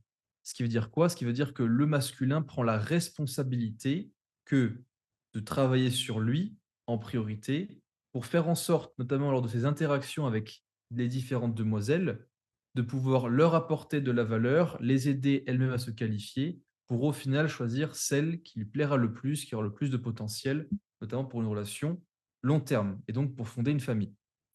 Donc, tout un sujet qui est extrêmement important de connaître parce que, et ça je l'annonce directement, si notre objectif c'est directement de se mettre dans une relation long terme, ce qu'on appelle en anglais LTR, Long Term Relationship, alors on se tire une balle dans le pied. Parce que si notre objectif, c'est de créer une relation long terme avec une personne, fondamentalement, on va être dans le désir et désirer, attirer une personne qui ne sera habituellement pas compatible avec nous. D'accord? On a deux grandes visions donc, c'est soit travailler sur soi comme un ermite et espérer ensuite, après être guéri, attirer à nous une personne qui elle aussi sera guérie. Et donc d'un point de vue du masculin, ça va être extrêmement compliqué, voire impossible. Alors, impossible, je dirais pas, mais extrêmement compliqué. Parce que les femmes étant donc à la réponse, elles vont prendre conscience de leurs blessures, mais ne pas pouvoir travailler sur elles et avoir besoin d'un leadership masculin pour venir travailler dessus. Donc cette vision est un petit peu, je dirais, présomptueuse, c'est le mot. Présomptueuse car inaccessible pour la majorité des personnes. Ou alors, autre possibilité, c'est faire en sorte de travailler sur soi tout en continuant de garder une partie de nous-mêmes qui est dans le monde physique. Donc, en fait, c'est travailler sur le mystique, notamment avec la religion, comprendre les principes de la religion au travers de l'alchimie, donc se mettre en quête de toutes ces choses-là, et en même temps travailler sur soi, nous approvisionner de nouvelles compétences, nouvelles connaissances, tout en gardant un lien avec le monde matériel, le monde humain, pour faire en sorte d'apporter en même temps de la valeur à d'autres personnes. Et au travers de la valeur qu'on apporterait à cette personne qui graviterait donc autour de nous, tels les satellites, on viendrait trouver le satellite de notre choix, notamment la demoiselle, qui serait le meilleur potentiel pour fonder une famille saine et épanouie. Maintenant, si on prend juste l'envers de la médaille, et je terminerai là-dessus, comment est-ce qu'il s'agira de procéder pour une femme? On peut se le demander. Étant donné qu'une femme est dans la réponse, ce que je recommande à chaque fois que je communique avec des femmes justement qui sont perdues lorsque je leur parle de ce modèle de pensée et de compréhension du monde, c'est travailler sur votre valeur, travailler sur votre apparence physique, travailler sur votre caractère. Et détachez-vous du mode de pensée qu'on considérera solipsiste. Solipsiste qui consiste à quoi? Qui consiste à penser que notre propre perception du monde est en réalité égale au monde, ce qui en PNL se traduirait par penser que la carte ou estimer que la carte est le territoire, ce qui n'a aucun sens. En se détachant de ça, elles pourront arriver à un état de conscience qui sera suffisant pour comprendre lorsqu'un homme qui se positionnera sur leur route aura la capacité de les faire évoluer et de les aider à guérir, notamment pour entretenir une relation long terme. Donc, là où l'homme devra se concentrer sur guérir ses blessures, bien évidemment monter en valeur et rester connecté malgré tout au monde physique, au monde matériel, pour pouvoir rester actuel et s'exposer un petit peu au feedback réel d'autres personnes, une femme, idéalement, prendra le temps de s'introspecter, se détacher de la vision qui est que ce qu'elle pense est égal à ce qui existe et prendra soin d'elle. Parce qu'il n'y a rien de plus repoussant, et je parlerai au nom des hommes, que de voir une femme dans la fleur de l'âge qui n'a pas su prendre soin ni de son apparence physique, ni de son état psychique. Donc, moralité, travaille sur soi.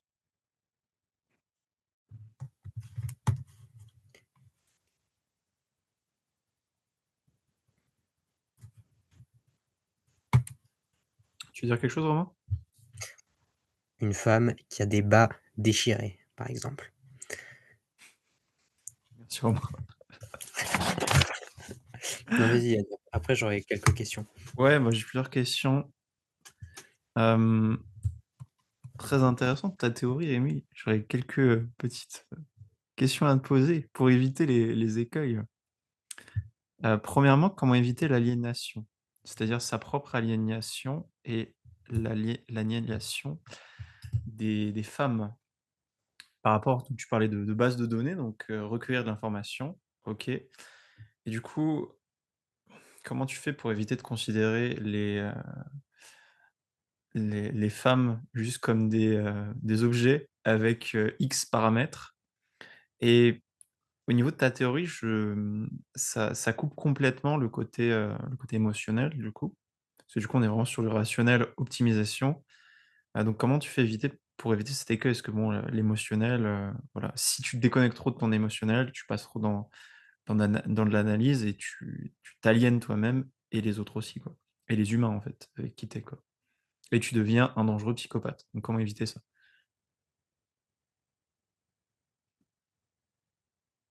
Il est vrai que je n'ai pas tout à fait expliqué la chose de ce point de vue-là. En réalité, j'ai bien parlé, mais je ne l'ai pas peut-être développé, d'apport de valeur. Apport de valeur égale être présent et accorder notre attention maximale à la personne en face de nous. On imagine donc un rendez-vous amoureux entre un homme et une femme. Donc, on va dire de l'homme qui souhaite entretenir justement cette théorie des assiettes qui tournent et une des femmes qui donc est représentée par une des assiettes. D'ailleurs, j'expliquerai un petit peu par rapport au pourquoi c'est qui tourne aussi, ça c'est important de le mentionner. Hmm. Cet homme-là va avoir vraiment à cœur que de faire se sentir la demoiselle en face de lui extrêmement bien. d'un côté, de lui apporter une valeur qu'on va considérer comme euh, émotionnelle, qui sera donc éphémère, temporelle, et de l'autre côté, apporter une valeur de type connaissance, qui sera là une valeur intemporelle, inconditionnelle, et qui permettra notamment d'obtenir des réalisations, mademoiselle, éveil de conscience, qui fait que même si au final on n'entretient pas une relation long terme avec cette dame-là et qu'on finit par s'en séparer, elle sortira malgré tout de cette expérience avec énormément de choses en plus, de choses positives en plus, et d'a priori en moins. Donc fondamentalement, elle est extrêmement gagnante là-dedans.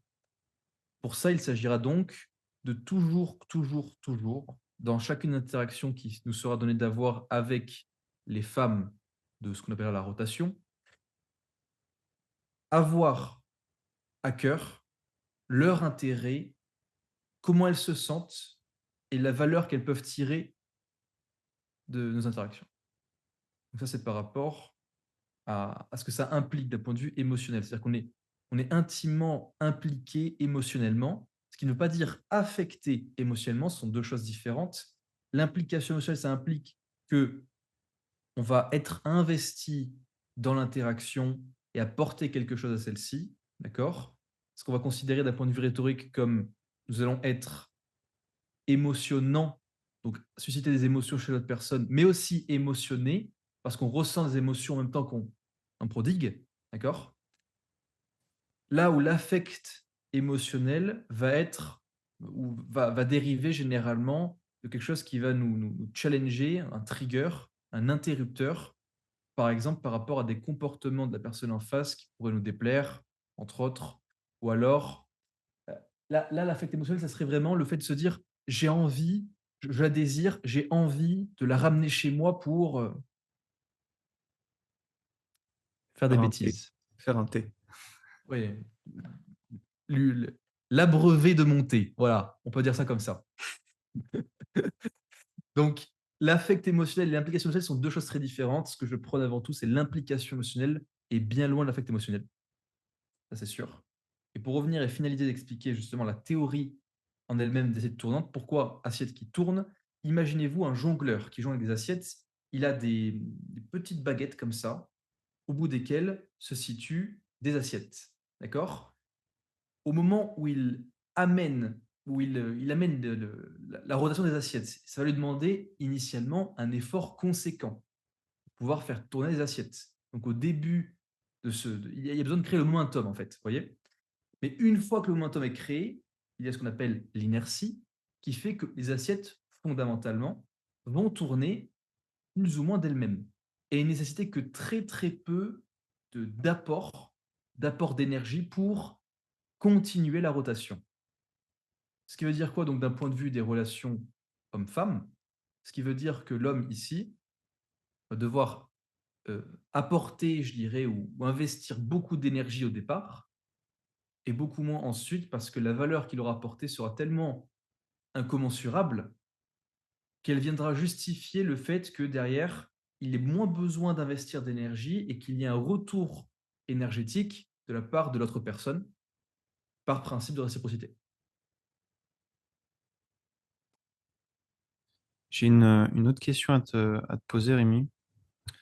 Par rapport à la relation, là, je te parle vraiment, on va partir du domaine de l'émotionnel qui me tient à cœur. Parce que c'est quand même, pour moi, tu vois, le fondement un petit peu des relations. Attends, on appelle ça les relations amoureuses, quand même. C'est quand même, c'est quand même un truc important. Juste un point de vue optimisation. Là, du coup, tu serais sur donc, un gars qui voit plusieurs filles, donc qui est sur plusieurs filles en même temps sur des relations court terme, potentiellement. Court Est-ce que terme? tu peux Mmh? Court terme. Comment Ouais, ça, court terme? de ce que je vois. Bah, parce que c'est vas-y, alors explique-moi comment tu peux être en relation Alors, comment tu peux créer de la relation long terme alors que tu fais tourner plusieurs filles autour une question et par qu'elles un soient point en très important. insécurité constante parce qu'il y a d'autres meufs à côté, quoi. Là, il y a ce qu'on appelle grossièrement une extrapolation qui est faite, extrapolation majeure, qui est que parce que nous n'entretenons pas de relations long terme avec ces demoiselles, cela implique des relations court terme. Tout dépend déjà de ce qu'on appelle court terme. Est-ce que court terme, ça veut dire quoi? 6 mois, 1 an de communication? Est-ce que ça veut dire simplement quelques semaines? D'accord? Est-ce que parce qu'une relation n'est pas long terme, elle est court terme? J'aurais tendance à dire que non. Ce qui, à mon sens, représente une relation court terme, c'est vraiment avec l'implication définie en tête que c'est voué à s'arrêter rapidement, brièvement. Ok. Alors D'accord? juste, laisse-moi définir mon propos. Quand je dis relation long terme, c'est ce qui est communément admis comme une relation long terme, c'est-à-dire que tu es juste avec une fille et tu t'engages pleinement avec elle durant 6 mois, 1 an et demi. C'est ce que j'appelle une relation long terme. C'est avec une seule personne uniquement, tu vois. Donc, dans ta vision de la chose, il est impossible d'entretenir des relations long terme avec plusieurs personnes en même temps. Bah, C'est-à-dire que relation long terme est synonyme de relation exclusive pour toi, c'est ça que tu veux dire? ouais, ce qui est communément admis comme une relation long terme, quoi. Non. En tout cas, pas à ma connaissance. Ok. Parce qu'en fait, je te pose ma question, parce que du coup, ton modèle, je le verrais plus comme entretenir des relations court terme, mais du coup, accumuler de l'information. Et je voulais mettre ça en exergue versus un mec qui a fait allez, une dizaine de relations court terme avec des filles et qui s'est mis dans 3 relations long terme, engagé émotionnellement pendant 1 an et demi, tu vois. Euh, je me demandais, est-ce que il n'y aurait pas un problème au niveau du modèle? Et donc là, tu m'as différencié les deux, c'est que comme tu enchaînes que les relations court terme, le moment où tu te mets dans une relation long terme, tu vois, avec une fille et qui a un engagement, et c'est en mode: «Bah merde, je l'ai jamais fait quoi, qu'est-ce qui se passe?» Tu vois? J'ai pas Mmh. d'informations. C'est là où je pouvais voir les limites, tu OK. vois? Dans ce cas-là, très simple, très, très simple. On le rappelle, en parallèle de l'entretien de ce que tu vas considérer donc comme des relations court terme, donc de l'entretien de cette théorie des assiettes qui tournent, il y a un travail sur soi qui est fait. C'est-à-dire qu'on n'est pas simplement en train de chercher des expériences charnelles à droite à gauche avec différentes femmes, simplement pour approvisionner nos parties génitales en expériences fructueuses, hein, qu'on se le dise. Là, le but, c'est avant tout d'approvisionner notre base de données par rapport au psyché féminin pour comprendre ce que l'on apprécie, ce que l'on n'apprécie pas, ce qu'on est capable d'accepter auprès d'une partenaire qui, elle, serait long terme, versus ce qu'on n'accepterait pas, et trouver la demoiselle qui a le plus de potentiel, la plus compatible de nous-mêmes, pour pouvoir, lorsque on a fait le travail sur soi nécessaire, lorsqu'on a guéri de ses blessures, entretenir à ce moment-là une relation réellement long terme avec elle, c'est-à-dire potentiellement même fonder une famille. Pourquoi? Parce que l'individu qui sera guéri pourra entretenir un nouveau niveau de relation individuelle, donc une relation exclusive cette fois-ci, qui sera la relation saine. Parce que pour pouvoir avoir une relation saine, il faut qu'il y ait au moins un des deux individus, si ce n'est les deux, qui soit guéri. Et sachant encore une fois qu'on ne peut pas compter sur une personne de type femme parce qu'elle est plus en réaction, en réponse qu'elle n'est en initiation. On ne peut pas compter sur elle pour pouvoir faire ce travail de guérison pour nous et ensuite venir instiguer ce travail de guérison chez nous. C'est donc de notre devoir en tant qu'homme que de faire ce travail de guérison en parallèle que de comprendre le psyché féminin pour pouvoir à terme entretenir un niveau de relation qui sera d'abord singulièrement toxique, donc non sain, malsain, tant que la demoiselle ne sera pas encore sur le processus de guérison pour instaurer le processus de guérison et enfin passer au deuxième niveau, la relation saine qui est capable de créer donc un foyer sain dans lequel l'enfant pourra évoluer naturellement et sans être traumatisé. OK. Donc pour toi, et ça c'est vachement intéressant, tu vois? Parce que j'avais quand même une croyance fondamentale que sur une relation long terme, donc quand tu es complètement engagé avec une fille, tu peux, trouver des informations que tu aurais pas trouvées sur des relations court terme, tu vois? Par rapport à comment fonctionnent les femmes, comment tu fonctionnes toi-même. Est-ce que tu penses que cette présomption, elle est erronée ou pas? Je ne pense pas, je sais. Super. Je n'ai absolument, non, je n'ai absolument aucun doute sur le fait qu'il n'est en aucun cas nécessaire que d'entretenir une relation long terme pour comprendre comment entretenir une relation long terme. Et je vais te dire pourquoi. Parce que là, on part du principe que tu vas commencer à entretenir une relation long terme à partir du moment où toi-même tu es guéri. Ce qui veut dire quoi? Que tu vas être capable d'entretenir un nouveau niveau de communication, une communication qui va être optimale avec ta partenaire, parce que tu seras capable d'observer des comportements qu'elle pourrait avoir qui seraient toxiques quand elle est encore toxique, que tu n'aurais jamais pu observer si tu avais été encore toxique et pas guéri. Ce qui veut dire que tu n'as pas nécessairement besoin, en fait, tu n'as absolument même pas besoin que de connaître tous les tenants aboutissants d'une relation long terme toxique pour pouvoir entretenir une relation qui vise à être saine. Parce que tout ce qu'il y aura à faire, c'est être compréhensif, empathique et garder un niveau de conscience élevé tout en amenant l'autre personne à travailler sur elle-même et à se développer. Je vois. Donc, le seul intérêt d'une relation long terme serait de te rendre compte toi-même que tu es blessé et toxique. Ou que la personne en Pourquoi? question en face l'est. Parce que, en fait, tu peux être sûr d'une chose. Dès le moment où tu entretiens une relation long terme, ça va être avant tout une relation, quand tu es toxique, je parle, ça va être une relation qui va être avec toi-même. Pourquoi? Parce que tu ne peux pas expérimenter une relation avec autrui tant que tu n'es pas guéri. Parce que tes projections vont toujours prendre le dessus sur les comportements réels de l'autre personne. Ce qui veut dire que là, on peut même extrapoler, on peut aller un peu plus loin dans la réflexion. Ça implique quoi? Ça implique que si tu n'es pas guéri, la relation que tu vivras qui est à long terme sera une relation avec l'imago, un imago qui est donc basé sur ce que tu projettes et non pas sur une autre personne réelle, actuelle.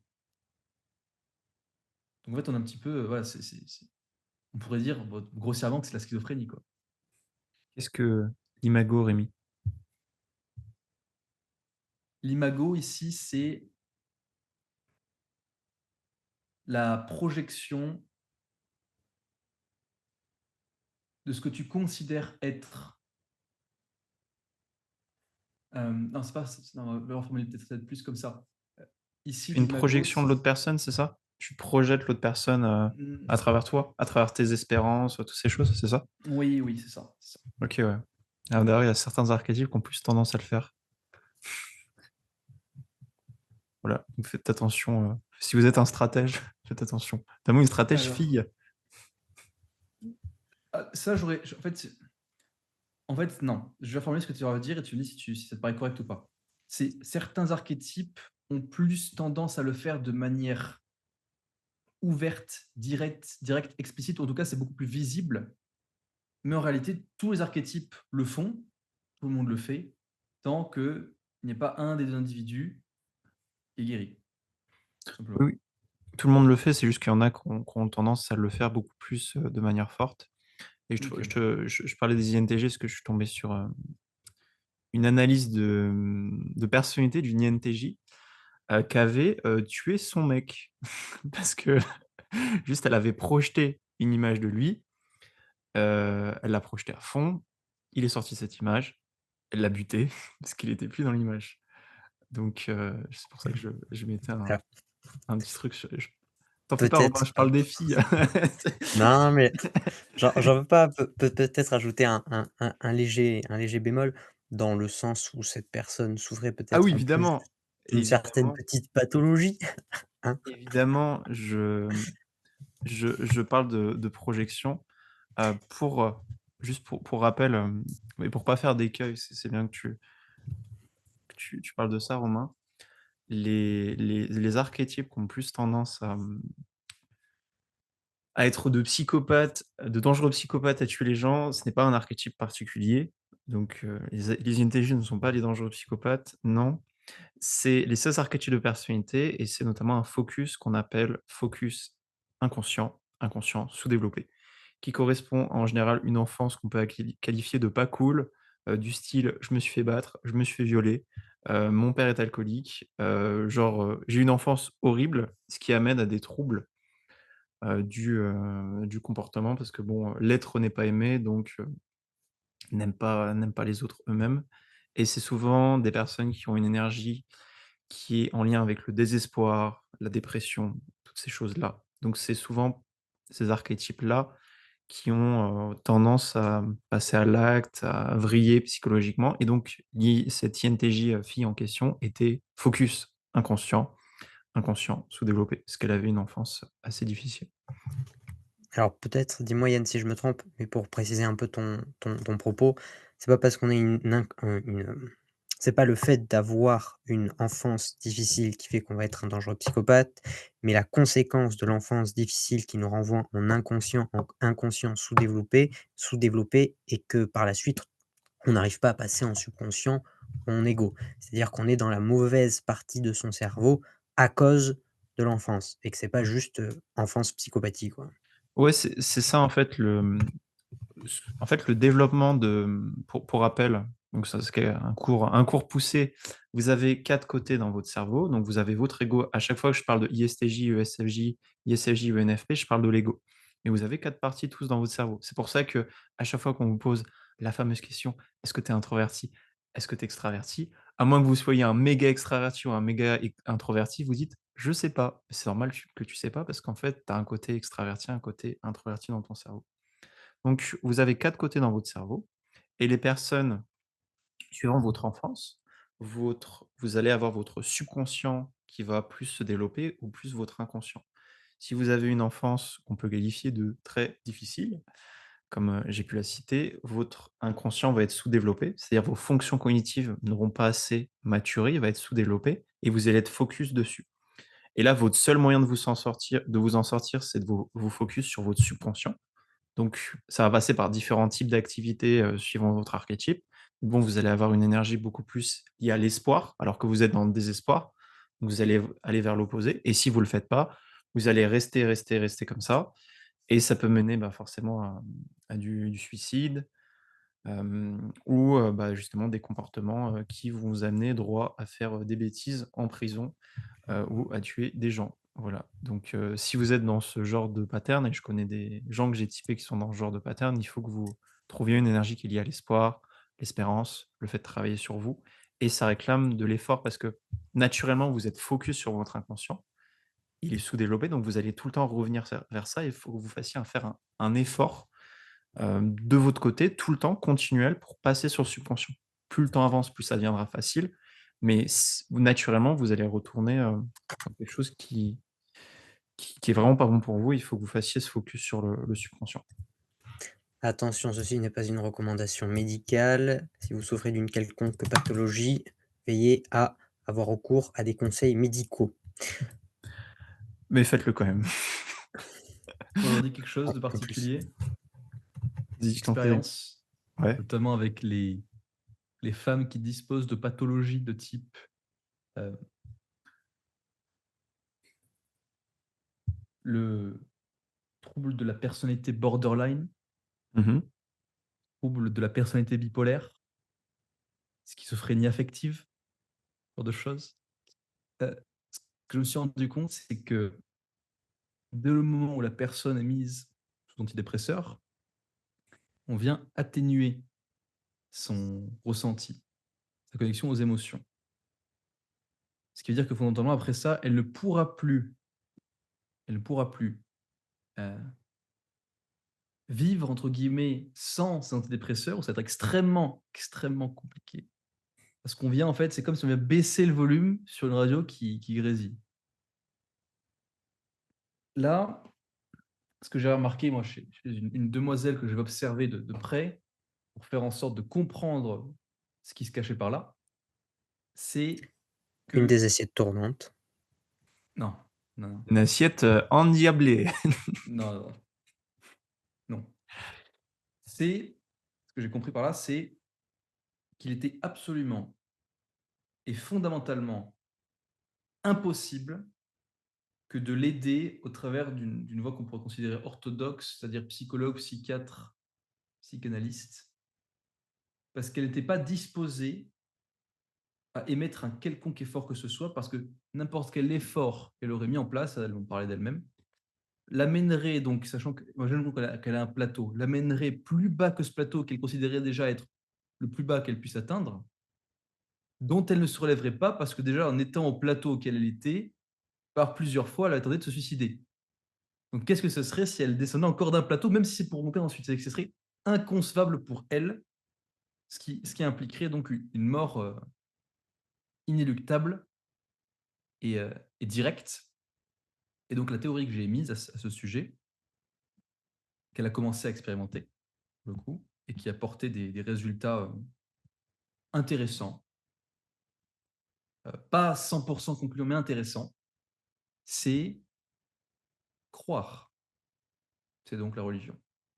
Pourquoi? Parce que elle ne peut en aucun cas commencer à se mettre en quête de la compréhension des principes du monde mystique, du monde subtil, par elle-même. Elle n'a pas la force, elle n'a pas l'énergie. C'est absolument impossible. La seule chose qui est possible pour elle, c'est de se plier, on pourrait dire, à un cadre défini, clair, net, un set de règles, de principes qui, si elle s'y tient suffisamment longtemps, lui permettent de rêver son pour lequel elle est constamment, notamment au travers d'antidépresseurs, pour faire en sorte que le bas qu'elle va ressentir avant de remonter ensuite, en changeant principalement sa manière de vivre, soit acceptable sans qu'elle ne ressente l'impératif besoin que de mettre fin à ses jours. Donc, affaire à suivre.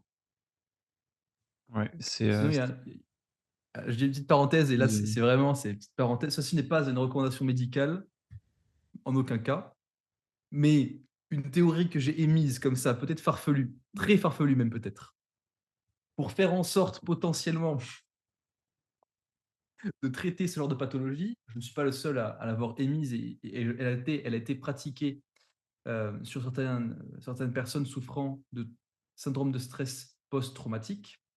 Vous l'avez peut-être deviné, messieurs, c'est l'utilisation notamment de l'acide lysergique, aussi susnommé LSD, pour faire en sorte de débloquer certaines connexions ici, là dans la tête, pour faire en sorte de venir percevoir des choses qui n'étaient qu'imperceptibles par le passé, et venir débloquer un niveau de conscience chez la personne qui lui permet de voir en fait la lumière au bout du tunnel.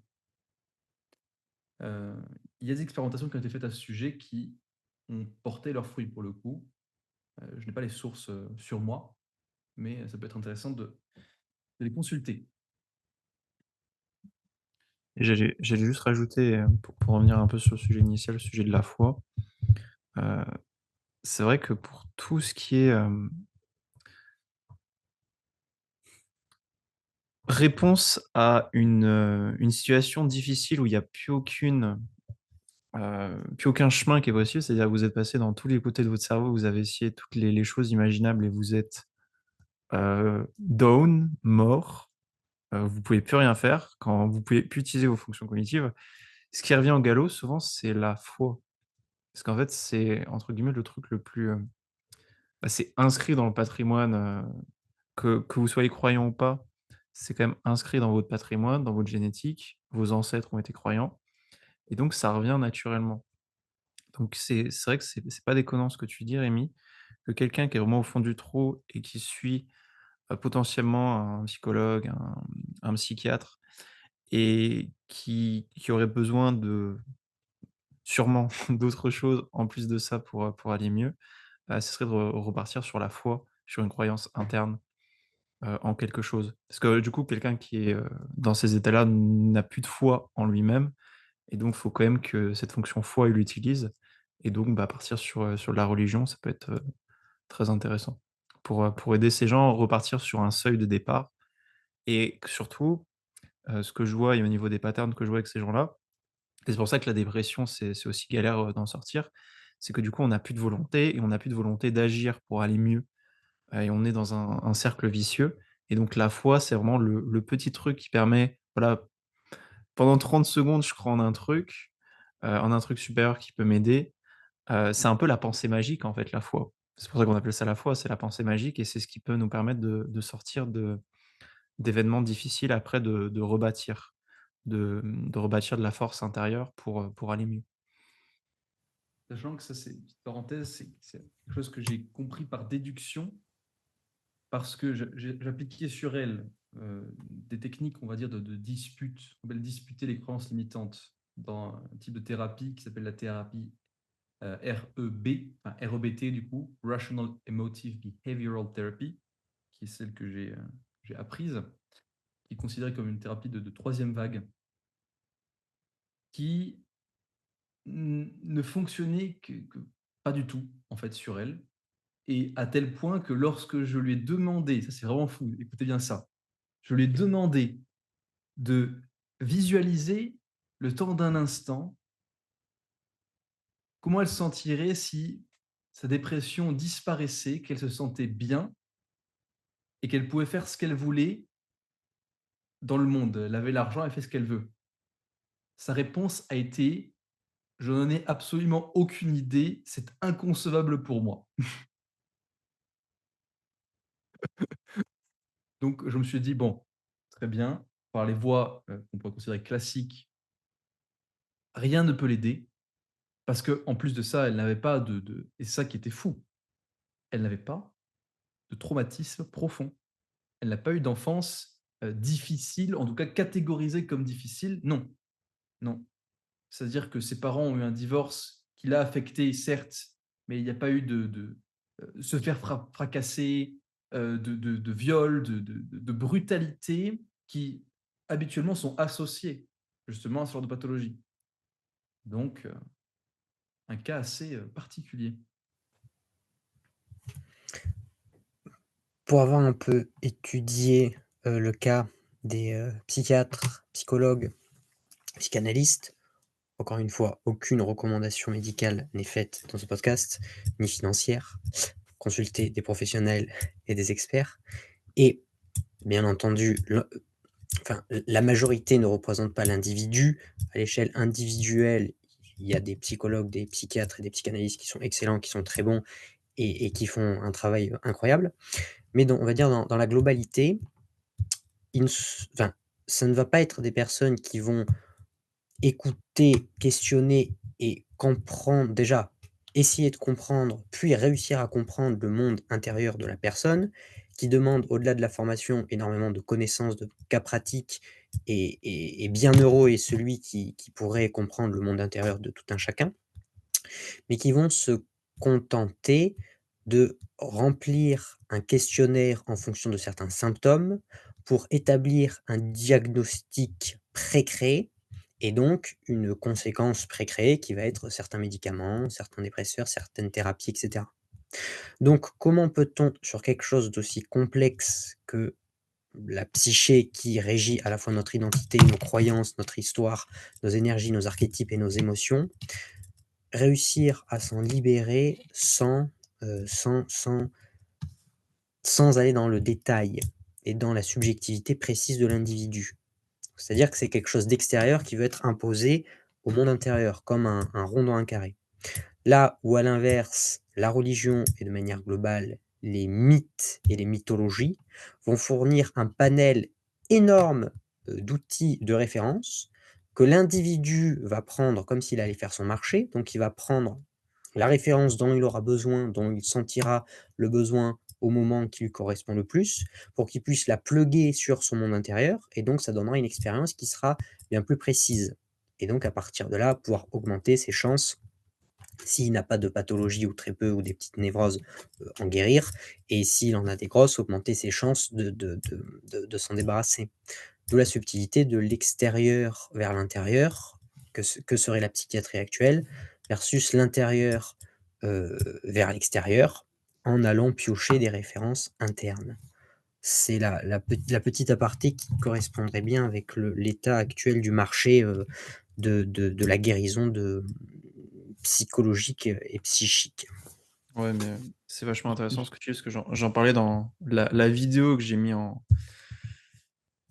épinglé sur ma chaîne YouTube. C'est sur, qu'est-ce qui fait que les 16 archétypes de personnalité existent et je parle de ce problème qu'on a avec la psychologie, la psychiatrie. Enfin, c'est pas un problème, mais c'est quand même une perspective à tenir compte. C'est que psychologie et psychiatrie, c'est des gens qui soignent des problèmes. C'est-à-dire, tu as un problème, je te soigne ton problème et je te mets dans l'état normal, où tu es censé être. Et la question, c'est quoi l'état normal, en fait? C'est-à-dire que état normal, ok, mais je sais pas vous, mais moi qui commence à être bien balèze en psychologie et aussi qui commence à avoir des bases en psychanalyse, je me rends compte que tout le monde est fucked up. Vraiment. Tout le monde a des traumatismes, voilà, des gros blocages sur certains trucs, donc personne n'est dans un état normal. C'est quoi un état normal? Et le problème, c'est que personne ne le sait, quoi. En fait, soit on a des gens qui sont en dépression, soit on a des gens qui ont des traumatismes et qui sont pas au courant et qui pensent qu'ils sont dans un état normal, soit on a des gens qui sont au-dessus, qui ont passé leur blocage et qui sont à fond en mode entrepreneur, qui ont pété toutes leurs barrières limitantes et qui s'aiment pleinement eux-mêmes. On a un peu ces 3 catégories d'individus et personne se comprend. Il y a ça et également il y a aussi un truc, Romain, au niveau de l'incentive. Ça, c'est un truc dont on ne parle pas assez, aussi du modèle économique. Quand vous faites de la psychologie, de la psychanalyse, vous payez la personne à l'heure et c'est très emmerdant, c'est très emmerdant comme système économique. Parce que du coup, si quelqu'un de renommée mondiale, qui gagne beaucoup d'argent, bah, cette personne va faire le maximum pour soigner vos problèmes parce qu'elle a des clients, entre guillemets, «à l'infini». Mais si c'est un psychologue, un psychanalyste qui a pas beaucoup de clients ou quelqu'un qui a un trafic normal en clientèle, bah, cette personne va vouloir vous garder. Moi, je trouverais ça beaucoup plus optimal qu'on paye la personne, genre, je te paye 1 000 €, comme un programme d'accompagnement, voilà, je te paye 1 000 €, 1 500 €, 800 € pour que tu me soignes tel problème. Voilà, je suis dépressif, je t'envoie 1 000 €, tiens mon virement, soigne ma dépression. Ce serait beaucoup plus optimal parce que du coup, la personne serait, incentivée à aller vite et à soigner la personne, avoir des résultats. Ça et aussi le fait que c'est remboursé par la sécu. Donc qu'est-ce qui se passe quand c'est remboursé par la sécu? On s'en fout un peu finalement de guérir puisque c'est gratuit. Bref, c'est Ouais, c'est vrai que les petite gens aparté, hein. les gens mettent moins d'argent, quoi. Ça, j'ai un truc, peut-être que c'est ce qui m'a empêché de devenir, un grand psychopathe narcissique machiavélien, peut-être que je le suis, mais sans le savoir. Ah, ça, Peut-être. faudrait écouter mes ex pour le savoir ça. Non, plus sérieusement, c'est que en fait, tout jeune, et ça je vais me rappeler quand on parlait justement que tu parlais Romain de mythologie entre autres, c'est que à l'âge de mes 5 ans, je demandais pour mon anniversaire des livres sur la mythologie et entre mes 5 et 10 ans, les seules choses que je lisais quasiment à peu de choses près, c'était uniquement des livres sur la mythologie grecque, asiatique, et égyptienne. Donc peut-être que je me suis tellement approvisionné de mythes fondateurs, j'en suis devenu, un individu, relativement sain, alors que de base, j'étais prédestiné à à tuer des enfants. Je sais C'est pas, c'est intér c'est intéressant que tu parles de ça parce que j'ai lu aussi pas mal de livres sur la mythologie grecque, quand j'étais petit. Je l'avais ramené à l'école, tellement je le trouvais cool. Carl Jung insiste sur l'importance de nourrir ses enfants avec des mythes, de la mythologie, des histoires, des contes populaires et de nourrir, bah, l'adulte avec les dogmes qui sont donc les dogmes religieux qui sont l'équivalent des mythes, mais pour adultes. On est un peu plus, en avec une autre traduction. Parce que justement, les mythes permettent de venir coller des images sur les énergies et donc les comprendre et les maîtriser. J'ai une question pour, bah, pour nous 3 en fait. Quid Quid entrepreneuriat et religion? Surtout entrepreneuriat, heu, qui a pour but, liberté financière, expatriation, nana, heu, Lamborghini, gonzesse et cetera. Bah, déjà ce que je pourrais dire, donc c'est intéressant que tu poses les choses, parce que là, c'est le résultat qu'on attend dans l'entrepreneuriat. Donc c'est opposé à toute forme de religion. Donc si tu prends le religion, l'aspect puritain, connecté à soi-même, au divin, le, le résultat qu'on veut obtenir est opposé d'un point de vue, spirituel, d'un point de vue dualiste à l'aspect religieux. Néanmoins, tu as besoin de l'aspect religieux pour avoir foi, et c'est pour ça que je reviendrai sur la croyance pour venir au bout de mon sujet sur la croyance. Il faut que tu crois en quelque chose et souvent les gens, l'humain de base ne croit pas en lui-même, donc il se il plug le truc le plus facile pour lui qui est la religion, qui est une forme de croyance extrêmement puissante, qui peut devenir extrêmement puissante, si elle est suffisamment travaillée. Donc, je pense que il faut passer par une certaine forme de croyance pour arriver à des résultats. Et si tu n'as pas cette croyance et si tu es un athée pur, c'est-à-dire sans croyance, tu n'arriveras jamais à ton résultat. Parce que l'entrepreneuriat demande de la foi. Si tu n'as pas de foi, tu ne feras jamais rien en entrepreneuriat.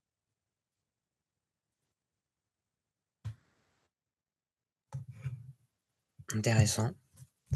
Qu'en penses-tu, Rémi?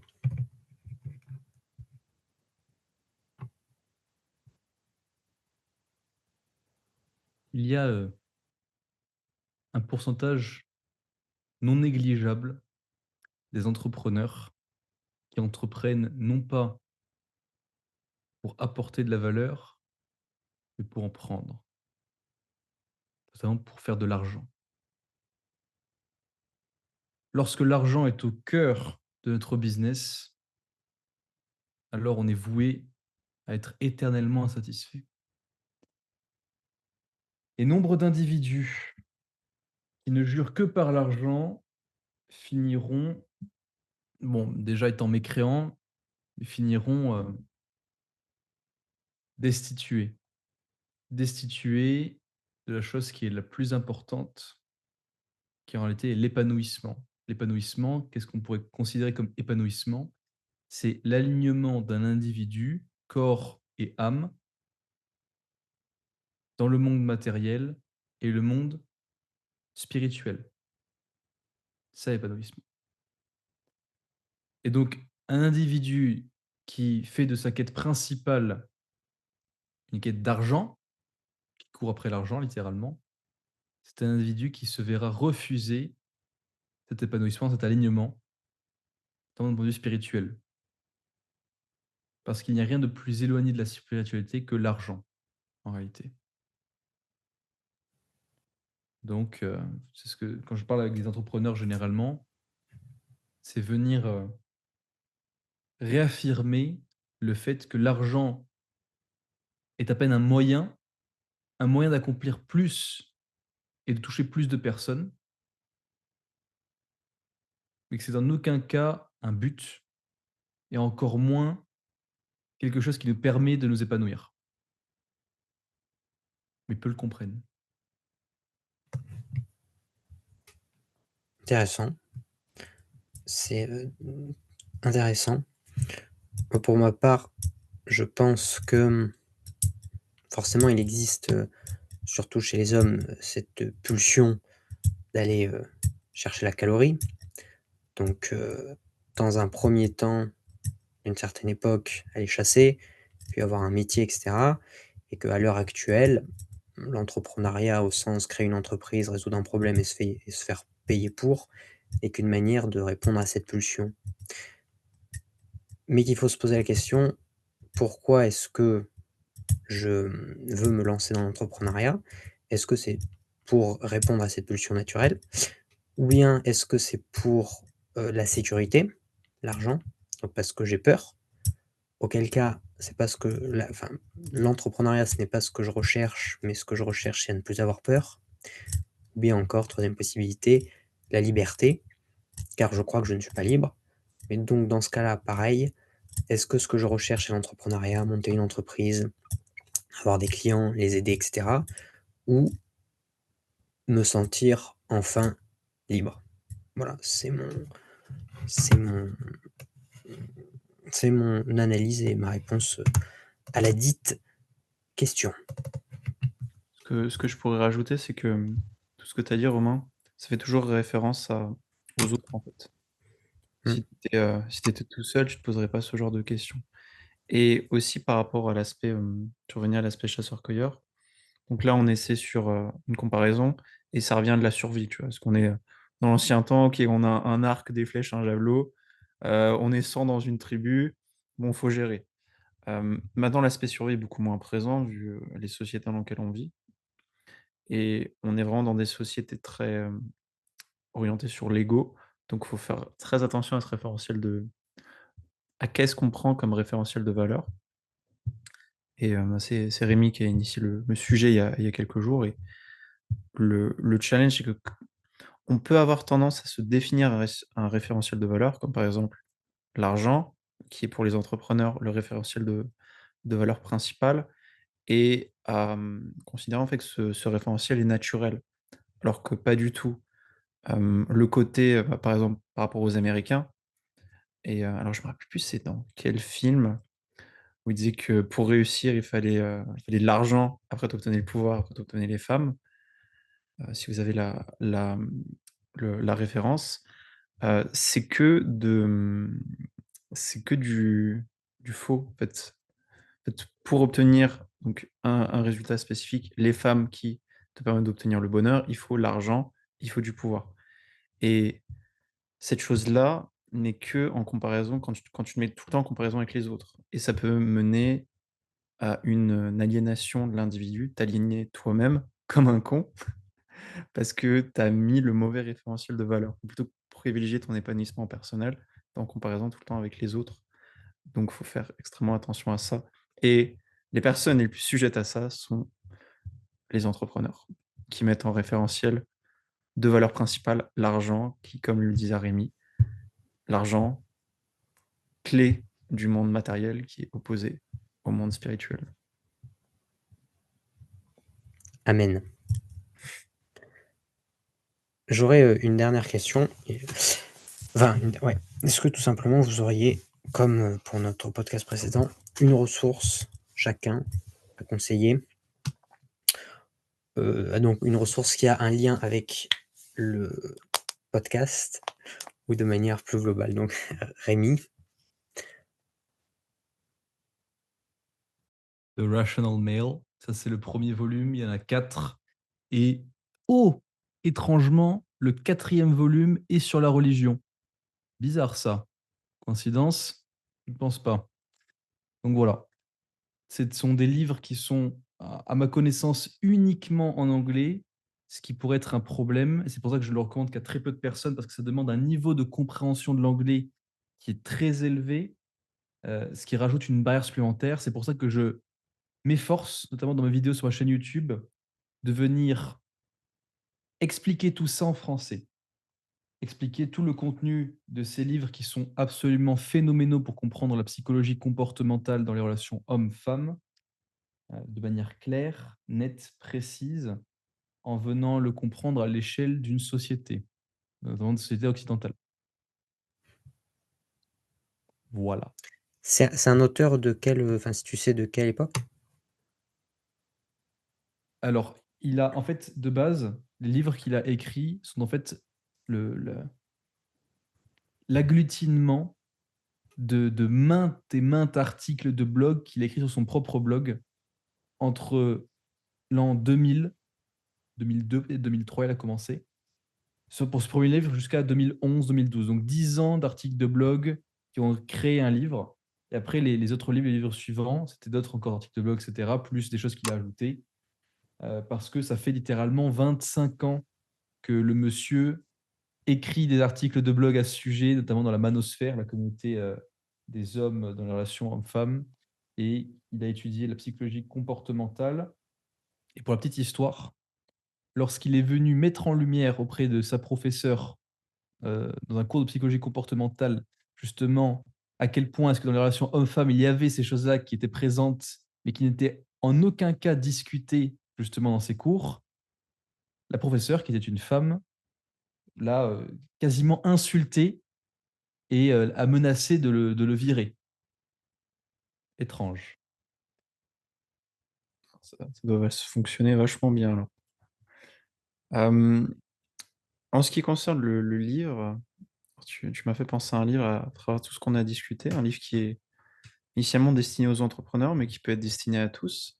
C'est le livre, que je dirais basique, «Réfléchissez et devenez riche» de Napoleon Hill, où il met une, où il met un focus particulier sur la persévérance, la croyance en soi-même, le fait de toujours persévérer, de toujours, continuer à avancer, et je trouve qu'il y a un aspect assez spirituel par rapport à sa compréhension de la persévérance, de la foi. qu'on peut avoir en soi-même. Et c'est un livre que je dois dire, j'ai lu à chaque fois que j'étais vraiment dans ce qu'on peut appeler la merde, le caca, vraiment dans une situation difficile, que ce soit au niveau financier et personnel, qui m'a toujours remis d'aplomb et permis de continuer et de ne jamais abandonner jusqu'à temps d'arriver, là où j'en suis aujourd'hui et de continuer à avancer. Donc je pourrais, recommander ce livre à tout le monde, que ce soit les gars, les filles. Réfléchissez à devenir riche. Je l'ai lu peut-être une dizaine de fois. Je l'ai écouté, une quinzaine de fois et je peux vous garantir, c'est vraiment, très inspirant, surtout que c'est un des livres les mieux écrits, d'un point de vue développement personnel. Quand je dis écrit, c'est d'un point de vue du storytelling, de la manière dont c'est écrit. C'est très petit, ça se lit très facilement, ça s'écoute. Vous pouvez le trouver n'importe où sur internet, parce que c'est un des livres les plus connus en ce qui concerne le développement personnel. Il y a 2 livres fondateurs du développement personnel classiques et d'aujourd'hui, on va dire, qui datent, du 20e siècle. C'est «Réfléchissez, devenez riche et comment se faire des amis», et «Réfléchissez, devenez riche», c'est vraiment un des fondamentaux. Donc je peux le conseiller. Et pour avoir une surtout si vous êtes pas croyant de base, comme j'ai pu l'être, qui est pas une grosse propension à la foi, ou que vous avez perdu la foi, ce qui arrive aussi à certaines personnes que j'ai pu connaître. Réfléchissez et devenez riche peut vous redonner une certaine forme de foi en vous-même, qui peut vous amener après à partir sur d'autres choses, de la religion potentiellement, mais au moins installer des bons basiques pour votre bien-être et sur le fait de continuer à avancer. Mais on n'oublie pas, le développement personnel, c'est bien, mais le travail sur soi, c'est encore mieux. CF, notre premier podcast. On n'oublie jamais les fondamentaux. Pour ma part, ce sera très rapide. Ce sera le livre Aion de Carl Gustav Jung, qui peut être considéré comme son œuvre la plus majeure, car regroupant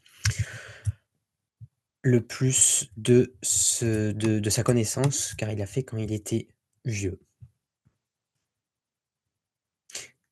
Juste une petit disclaimer sur ce livre qui peut être un tantinet, compliqué au début. Les 4 premiers chapitres parlent de psychologie et de compréhension de psychologie des profondeurs et sont extrêmement intéressants et sont chronologiquement et de manière,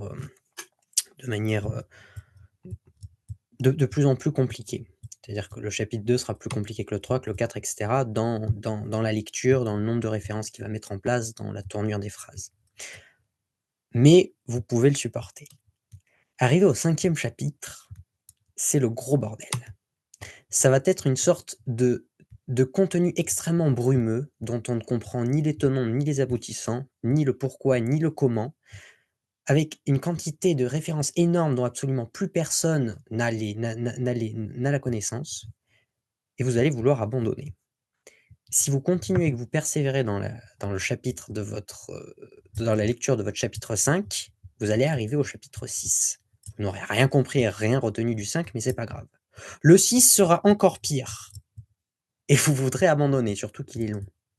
Mais si vous arrivez à terminer le chapitre 6 sans vous en rendre compte, vous aurez habitué votre esprit à comprendre son langage et surtout à comprendre le langage de l'inconscient.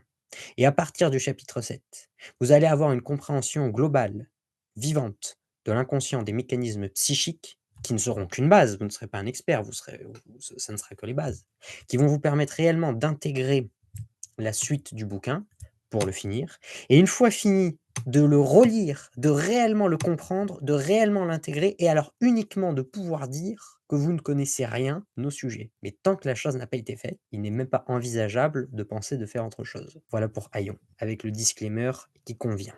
Fort bien. Messieurs, comme toujours, ce fut un plaisir, ce fut amusant, éprouvant aussi. Heureusement que nous ne sommes pas zouaves. Bien. Messieurs, passez une bonne journée. Merci, au revoir.